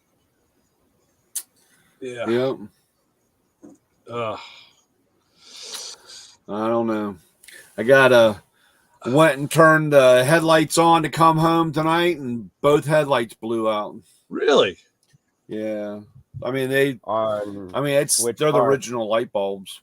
I mean, so it's always odd for two to go at the same time. Now, you sure you didn't just like fry a relay? No. I pulled them out, and they were blown. Really? Yeah. Wow. So what did you replace them with? Which bulbs? Well, actually, believe it or not, I don't have a set of new ones, but these are the ones out of the Mustang. Oh, really? So these are 9100 20s. 9100, okay. 9120s. 9120. 90 low, 120 high. Okay. H4s. Yeah. So when we get done here, I'm gonna go pop the new ones. Pop them in so I have them tomorrow. Yeah. Is that in your You tool drove truck? home in the In the dark? tool truck, yeah. Yeah, I had to drive home. I was driving home. You should have took a bunch of LED work lights and taped them to the bumper. I was I actually almost thought of that. I thought about getting the ones for my head, Right. Be at but it was funny because in this downtown Silver Spring in the city, it was all right, Yeah, sure. And then once I got out, I had the high beams. The high beams still worked, just that both low beams were out. And so it wasn't too bad until I got around a few people and you could see I was irritating them with the high beams, Yeah. Well, hey, it wasn't by choice. It was either that or you're driving dark. So I was like, I just want to get home. And Yeah. because it was so nice, there were I passed 4 or 5 cops. Luckily, they had other people pulled over, but I was like, man, I do not need this right now. I don't need a. Right. So, I got to tell you a funny thing I heard. I heard a commercial on the radio the other day, and it kind of perked my ear. The second time I heard it, it's actually, they were advertising Secret Service jobs. Yeah. On the radio. I never heard that. And they were saying, you can, I forget, it kind of caught it in the middle, so I don't remember the whole thing, but they were, talking about different career paths and this, that, and the other thing. And like, wow, I never, ever heard that on the radio. Yeah. It's because they figure all the Gen Z knuckleheads are busy on their apps and on their phone, so they're not listening to the radio. So any of the younger kids, the Gen Z that are worth a damn, are listening to the radio. That's what it is. I guess. No, they for what the service does, the Secret Service does, and their guideline, they're one of the smallest agencies. Yeah. And the amount of manpower is very I know Molly, she's got to wait till she's 23. And she's been talking about either the Secret Service or the FBI has been really after her. So that's cool. I wonder if they consider motivated retirees. Well, there's all kinds of things. So you'd be surprised. I got pretty good deductive reasoning. I have a good logic path, and I know how to shoot a gun without shooting myself. So yeah. So yeah, they've gone through a lot here recently, though. That's the only problem with the service. They've had a few issues. Yeah, some of the not necessarily black eye, but bruise. Right. Yeah. On the ego. Yeah, little blemishes. Yeah. So, but yeah. Don't they do their training near where FBI does it? Is it Quantico or whatever? Yeah. Hogan, yeah. Yeah, I know my guy I had living next door was a New York City. He was an NYPD detective, and then he went on. He was a what do you call it? Narcotics. Then he went and got a job with the TSA, and it was funny because I met another guy who was a New York City detective in auto crimes, who got a job, retired, and then got a job with the TSA. And it ends up he became partners with the guy that was my neighbor next door. Yeah. So they both had to go. Now, these guys were decorated NYPD detectives, and they had to go down to Quantico and totally requalify because, they treated us like we were just off the street. Because it didn't matter what we did before. We were like, I was like, wow. You guys are mashed potatoes. Yeah, exactly. Yeah, go down there. My dad used to tell a lot of stories about Hogan's Alley, the gun range thing and the training and all that stuff. Pretty interesting stuff. Yeah. So, and they all, yeah, it's pretty intense. Yeah. I watched while I was, as you were talking earlier, Ray, about going on YouTube and watching different stuff, and Paul said something about history, documentary stuff. I watched a documentary that was given a little bit on the Secret Service. Of course, my favorite part was when they were whipping that limo around and driving fast. Oh, yeah. That's always my favorite part. Anything driving fast and whipping a car around. Right. But yeah, I do kind of the same thing like you were talking about. I watch some of the mobster stuff. I'll watch like Michael Francese's channel once in a while when he has something. He's the one guy I read a book. And I was I kind of was a fan of his dad, but for some reason he doesn't grab me like some of the other guys do. And I know like Sammy the Bull. I watched Sammy's channel. I watched Sammy's channel. Now Sammy in the beginning had a real hard on for Francis. Yeah. He goes, yeah, you're not a real gangster. And he said, now they've kind of soft. He goes, no, you know what? He goes, I'm a gangster. I killed people.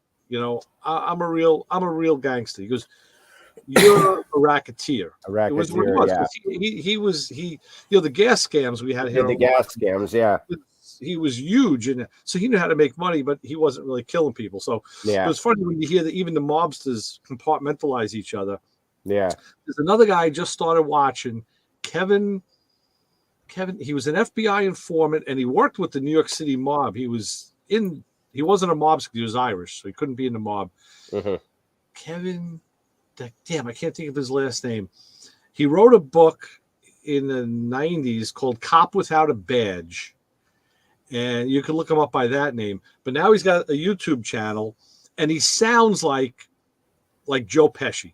He really sounds like either Joe Pesci or who else? There was another guy like that. But he's got that kind of a squeaky voice. But he's the real deal.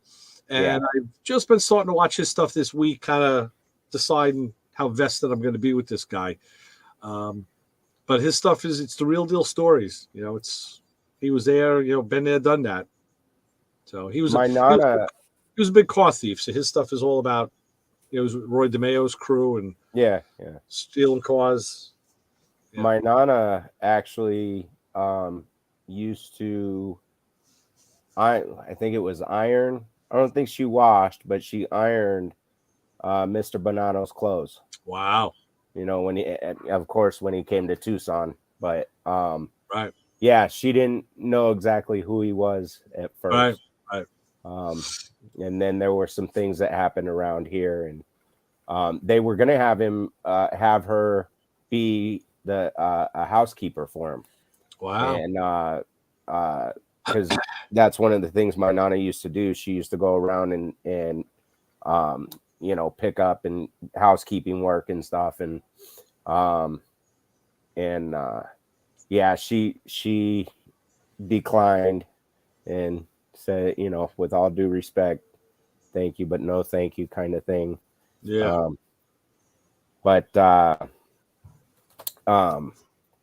I watched, there's a handful of different stuff I watch. Is anything to do with cars, and then there's history stuff. Lately it's been JFK stuff, the assassination stuff and all those different things. Just all the different takes, idea, looks, everybody's opinion. Yeah. I watched the a bunch of years ago. Yeah. Yeah, the mobster stuff. I like military, military history stuff, documentary stuff. I'll watch my Christian biblical sermons on YouTube. I watch a little bit of everything, Yeah, me too. I'm all over the place. I mean, I got the music stuff and a lot of music, rock history, and a lot of drum stuff, and then I've Yeah, been watching a couple channels that deal with vintage audio gear because I'm dealing with that too. So there's guys who do repair and the guys who buy and sell and follow trend. Yeah, I mean it's all over the place. I think now I'm up to follow. I try to be conservative, and I think now I'm following like 90 channels. Yeah. And every once in a while I go through and I delete a couple that I just. And there's even a couple now that I just did it yesterday. I deleted like 3, and there's a couple more that I don't watch it. I don't watch them, but I don't want to delete them because they may come up with something I want to watch, so I leave them. Yeah. Oh yeah. Or you'll delete 5, and then within a week span you add 5 others. I'm really chindy on following. I really gotta, because if you watch enough stuff, it just keeps popping up. You don't have to follow. If you don't watch it for a while, then it disappears, and you realize like, oh shit, I never followed that guy. What the hell was that name again? Yeah. Like this guy Kevin Moore. I can't think of his last name. Like I said, it was behind Cop Without a Badge was the book. If you look that up, you'll find him. So yeah, that new ones always find their way in. Now there's Brian. There's some Matco guy started following me on Instagram last week. Oh yeah, if it was Twitter or Instagram, I don't know. He's from out of state somewhere. I don't know. So I said okay. I looked at it. He's doing his thing. So I said okay. I followed him back. That day I regretted it because this guy was posting every 10 freaking minutes. Sold a toolbox to this guy. Sold this guy a wrench. Sold him a screwdriver. Look, I sold this guy. Look at this happy customer. He bought a hat. Like, shit. Too much, man. Too much. Now it's kind of slowed down a little. So maybe he had a little rush. Yeah. I don't know what the hell this guy was. I figured that'd be nice. That's the problem, Brian. You gotta update every little thing you do so people know. I wish. And keep them coming back.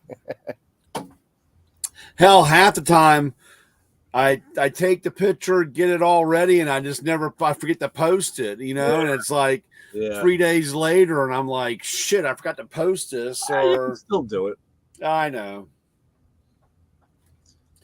Yeah, I don't, like I said, sometimes I have the time. Sometimes it's just all of a sudden I look up and it's like 3:30 and I've only done half the shit that I'm supposed to done. Yeah. I've been here lately. It's the biggest problem. Actually, the biggest problem is it's been so slow. And you go into these shops and these guys just want to talk. Oh yeah. And it's like, dude, I got to see. I got 5 pages. I got 50 more shops that I got to get to, dude. I can't sit here all day listening. I'm really sorry, but yeah. You need something. If not, it's okay, dude. You're not gonna hurt my feelings. So. Damn, the Matco guy doesn't care about us anymore. He doesn't like. Yeah, I know. Then I got to hear that you don't care. You don't like me. Blah blah. Like, you like the other accounts better. Yeah. Yeah, it's like yeah. And now it's. Last week it's where's my Christmas gift. Now it's where's my New Year's gift. Oh Jesus! New Year's gift. Yeah, I got your New Year's gift. I got you some real nice leather products. Yeah. It's belt in the mouth and a boot in the ass. Yeah. It's a New York leather, a New York gift for you. Yeah. We'll give you, buddy. Fuck. Or like the one guy. It was funny. The one guy goes, "You didn't give me a gift this year." I said, "Yeah, I did. I gave you a jacket, dude." He goes, "No, you didn't." So I was like, "I know I gave you a jacket, dude." So I don't want to hear it. So I go do the shop, come back around, and then I come back by because his wife was writing out the check for me, and he's over there putting a jacket on. I was like, and he's like, "Oh yeah, I found it." I found it. Found it. That's funny. Tell you, man. Some days all you know is you're driving the truck, and the next thing you know, you're getting a wake up beep from Ray because you're on the show. Yeah, it's last week. Hey, what's going on? Yeah. Yeah. So I don't know, but yeah, finally, after 3 weeks, 4 weeks, it's been 5 weeks. I walked into Target today. Oh, His New and Year's Hot Wheel. There were 3 fresh cases sitting there on the floor. Wow. And I mean, it was like unbelievable. And on top of that, they were the P case, Target exclusives. And I finally got, where did it go? The last 3 red editions. Oh, one was a Mustang, one's a Charger, and one's a Camaro. Camaro SS. Now, okay, so how did you know? Well, it says red it's edition. Red edition, yeah. And these are Target on. They do 12 through the whole year. Oh. And these are the last 3 to complete my set of reds. Yeah, I'm always down like thinking, how do you know they do 12 through the year? Because as you can see here, the last one, which was the Charger, it says, let me see 12, if I can get it. Where is it? Oh, there it is. I see it. There was a number. Yeah, right there. 12 of 12. Okay. Yeah. Okay. 12 of 12. You know, we go food shopping the other day, and the one aisle, it's like cosmetics and shampoo, and whenever we come down, I always stop because right after the oatmeal, there's like a little toy section, and I'm always looking at the cars. And my wife says, "You look at this is the same cars every week." I'm like, "No, they're not." I said, "I wish I knew what I was looking at." I said, "There's this one set that's got a gas or wagon in it." I said, "Maybe one day I'll buy that set." I don't know. That's the open. That's a 5-pack. That's the open. That's the exposed engine. Yeah, open engine. Gas or wagon. It's on the top. It's a maroon colored. Yep. Gas or wagon. The rest of the cars aren't so great, but I don't know. Yeah, they so. And every time I look at it, I said, "How the hell does Brian know this stuff?" Yeah. So. God. And I'm not a motorcycle guy, but this one was the new. It was a BMW. Oh. My brand. R. Yeah. R9. R9T. Is that the? Oh, that's sweet. That's nice. It's an RNT. Yeah. R90. That's the newer one. That's nice. Yeah. Look at this. Yeah, I'm not but I really kind of liked the bike. This is one of the older versions. Oh yeah. It's 1/12 scale. Yeah. Yeah, I have a few. I liked. I got 2 of these.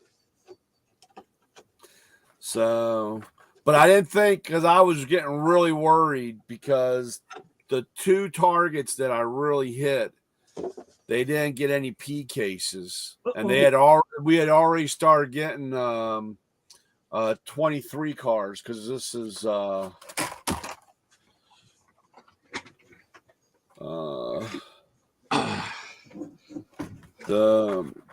this is a treasure hunt. This is a case. This is a 23, and that's a treasure hunt.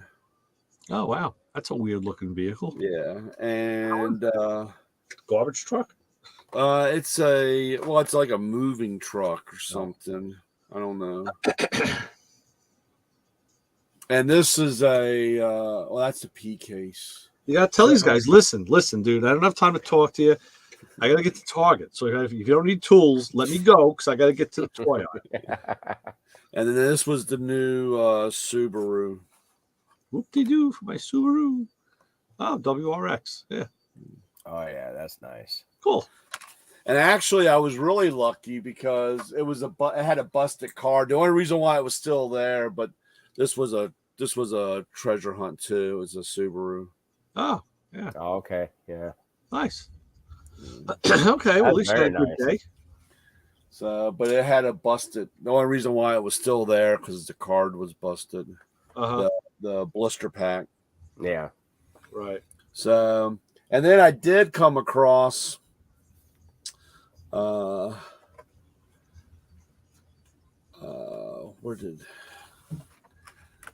a Johnny Lightning, the Shooting Star Racer X. Ooh. Oh yeah, Racer X. Oh, that's Neat. cool. That's cool. And it has the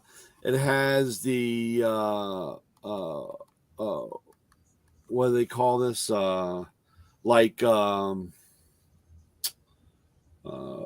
Race. It's been Yeah, the soot. Yeah, it's got all the dirt from the race from Yeah.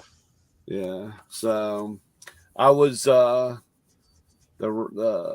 Racer X, and I don't know what happened to my. I had also gotten. I really wish. I don't know what I did with it. It was a Rat Fink one.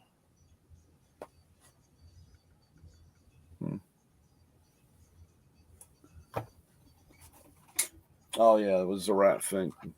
I'm really mad that. Wagon.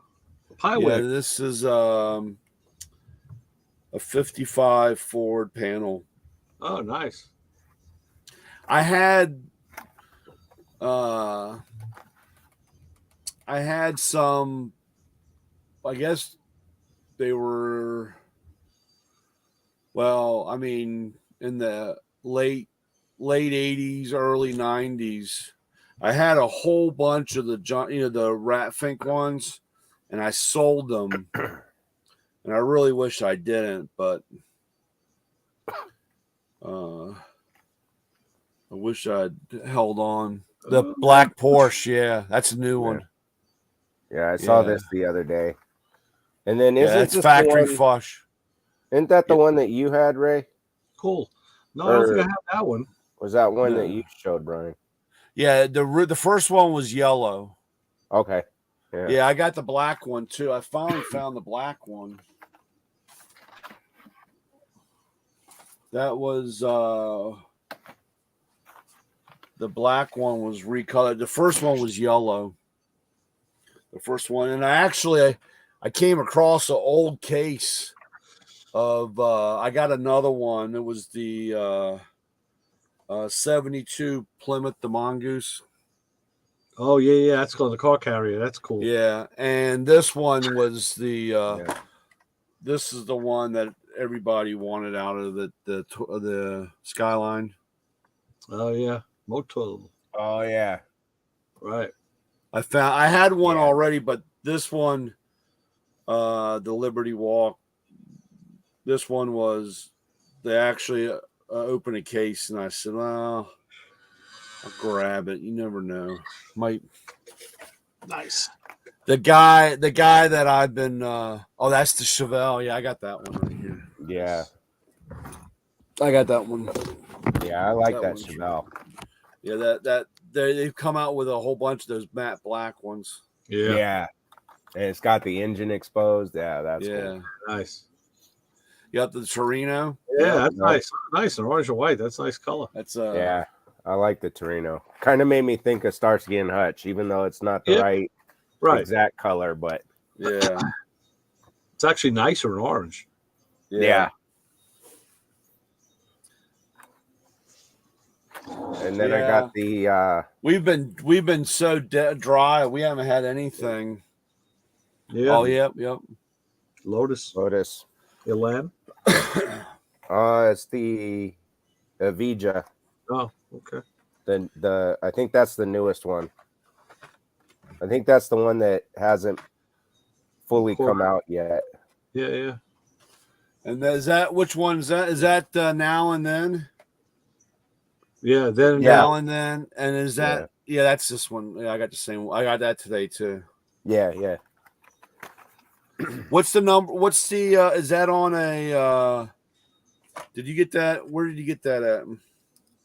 I got this one. I'm kind of curious. What Albert the number on the back is that like M9CON? Where am Up I on the looking? back of on the back side of the card here? On the back side? No, it's M7C5. There's a HCV35-M7C5. Did you get that? Did you get that at a grocery store? Yeah. Okay.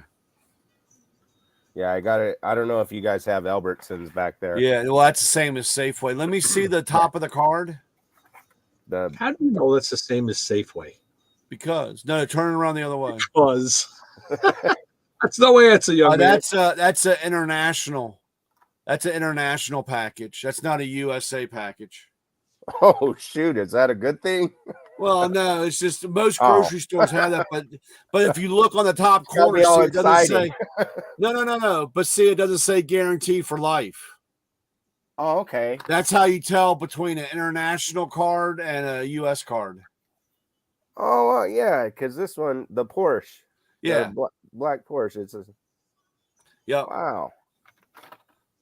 So, like sometimes, So I have an illegal. I mean, an undocumented vehicle. Yeah, undocumented. Remember, it's got to be undocumented. Yep. Right. We don't want to offend anybody. Yeah. So that's why I've been trying to. I'm trying to decipher all the letters on the back so when I can tell where they came from. Wow. How are you going about that? What were those letters? It sounds like you got them from Safeway. And you know you got this one. This one came from Target. This car came from Target. This is an end case. This is from an end case. This is an M9CON. You know how he knows all this stuff. The real truth is he's got connections in the Secret Service. That's what it is. Right. And they tell him information. Actually, give him information on all the Hot Wheels. I've got a contact with Mattel. And I talk to the rep all the time. She's an operative. Yeah, I try to, but the ones that say guarantee. See, if you find one that doesn't have the guarantee for life, those are international cards. Those are undocumented. Undocumented. All right. Well, I'll tell you what is guaranteed. Now that you're awake, you got to go put headlight bulbs in. Yeah, I know. I got to go put headlight bulbs in, and let me go see. I can't believe I took them out of the Mustang. Yeah, well, that's pretty good. You had separate halogens in that far back. See, the headlight housings, where did you get those? The headlight housing for the Mustang, because you have separate bulbs, so you had to have the. Oh yeah, they're old CBs, 8-inch CBs. Yeah, see, I 8-inch, yeah. Okay. Let's see here. Yeah, see, the lights in those are big. See, the lights in my car are only what 6 3/4. Yeah. And I have sealed halogens. I wanted to put the separate bulbs in, but I have to find the housings that are that. You can. I mean, I have. I can't show you, but I had the 6. What was it, 6 1/4? No, what was it, 6 I think it's 6 3/4. 6 3/4. Yeah, I took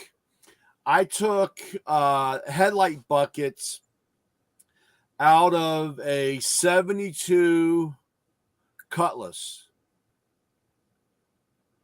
I took the headlight. Cutlass would be sealed beam too.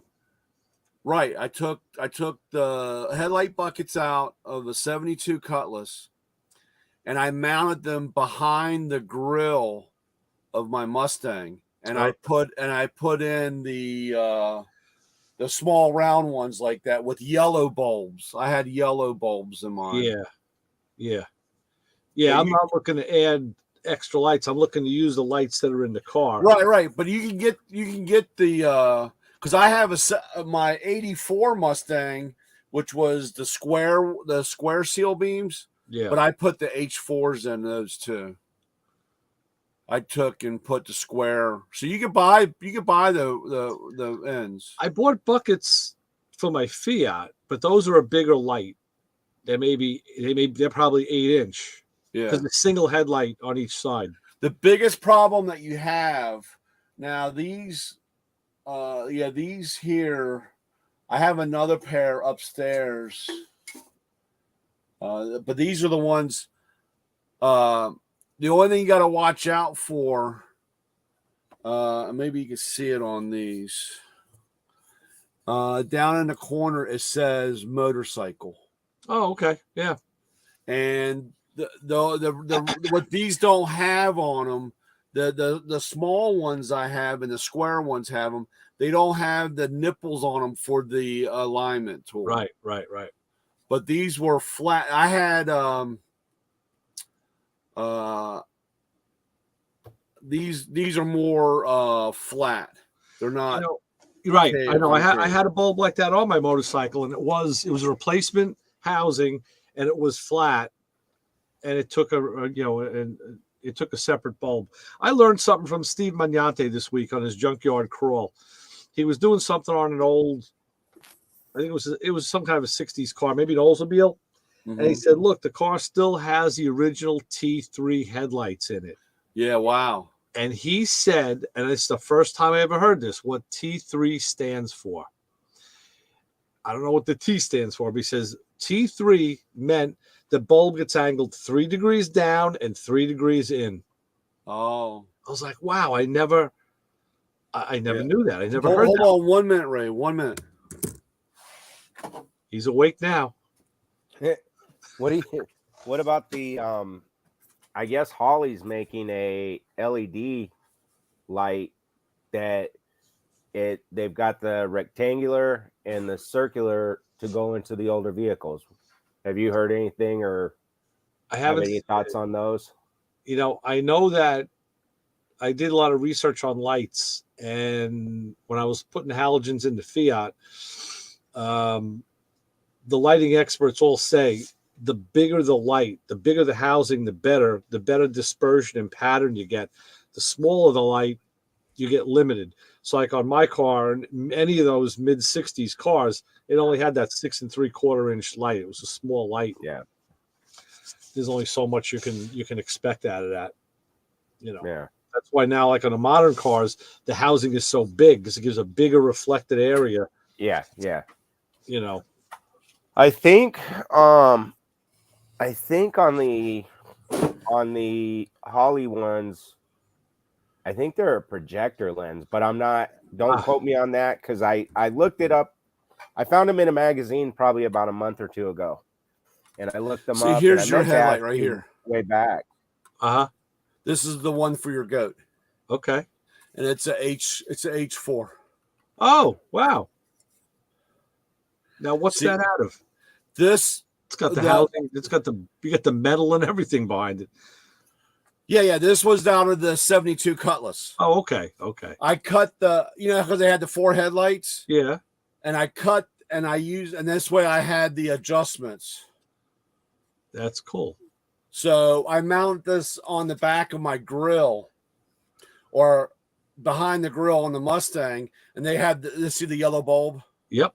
Well, let me see the hole where the bulb is, because that was made to take. Yeah, this is the same. This is a CB motorcycle. Oh, it's a CB. Okay. It's the same. It's the same headlight as. It's just this is an 8-inch. Right. And then this was your 6 3/4. This is what would fit in your goat. That's what I need. I need a pair of those. And then these were the. This is an H4, and this was the small squares. Right. This was in my 84 Mustang. I tell you what gets hard to find is those stainless steel rings and the screws. Yeah. And I know I had a couple when I was putting my car together. I had a bunch of parts and a couple of the rings that the little tab that mounts the screw is just like resistance welded on. Yes, the one reason why, like I said, this one has the spring, right, and it had the adjustment, and then I had that's a great idea to do it that way. Then I had factory bolts, sure, that went on, and this went behind the grill. I put a spacer, and then where the radiator support was, I put these in. And then of course I had the grill for the car, and then these were the yellow. At one time, I had them together, like on the '67 Shelby, type thing. but it messed up with the airflow. I mean, because the air coming in. Right. So I moved them off to the side and I had them behind the grill. Yeah.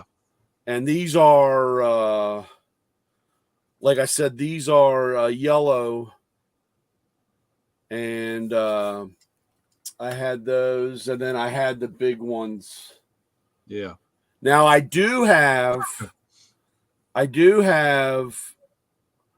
from France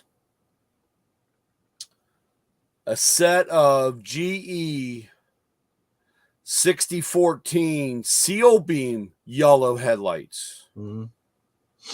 And those are seal beam, but they have the yellow backing.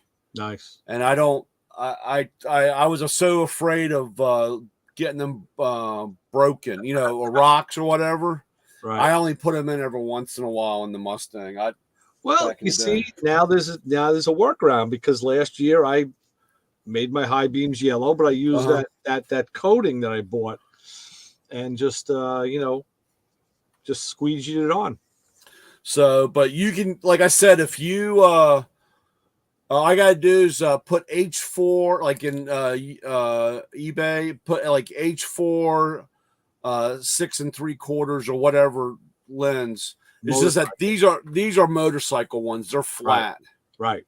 And you can get the ones with the nipple on there, but if you want it. But I used to have in the Scout, I have the 8-inch, and I have the grill mesh that goes over top of them. Yeah, right. In the Scout, that's all I mean, that's probably the first thing I always change. I always put H4s in. Yeah. With 90 low, 120 highs. Yeah. With the relay. Right. But you can get them, Ray. I mean, yeah. I'll have to. But all right. Enough. I gotta go put headlights in. So I guess we gotta say that this was another. Stop taking them out of everything first and bringing them to show them. Right. Sorry, I have to say. You wouldn't have to put them in if you'd stop taking them out to put them on the screen.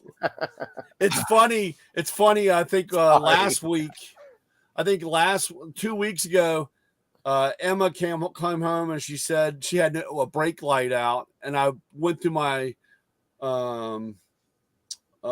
drawer with light bulbs in it, and I didn't have a 2057, and I was like, damn it. So of course I go over to the Mustang, pulled out a 1157, which is the same thing, and put that in there. And the wife goes, "Oh, I thought you didn't have any bulbs." I said, "I took one out of the Mustang." I said, "Shit, the car's sat here for 30 years, and now I'm taking parts off of it to put it on the other cars in the driveway." Parts donor, yeah. I'm like, it's been a donor now. Oh well. All right, so I'm gonna donor myself out of here. So for Lewis Lee, Ray Guarino, Maccoman Brian, Coach Isaac, we had the wrenching for the future guys on tonight. That was a good bunch of guys. And I'm sure we'll be seeing them again soon. Yep. So Isaac, what do we tell everybody who's waiting outside for me to take the garbage out? You can follow us on Facebook, Instagram. You can even look us up and follow us on YouTube. But whatever you do, don't follow us home. However, follow us into the new year to watch more great shows. Excellent. That's it. We follow Brian out to the driveway to watch him put bulbs in a tool truck. Yeah.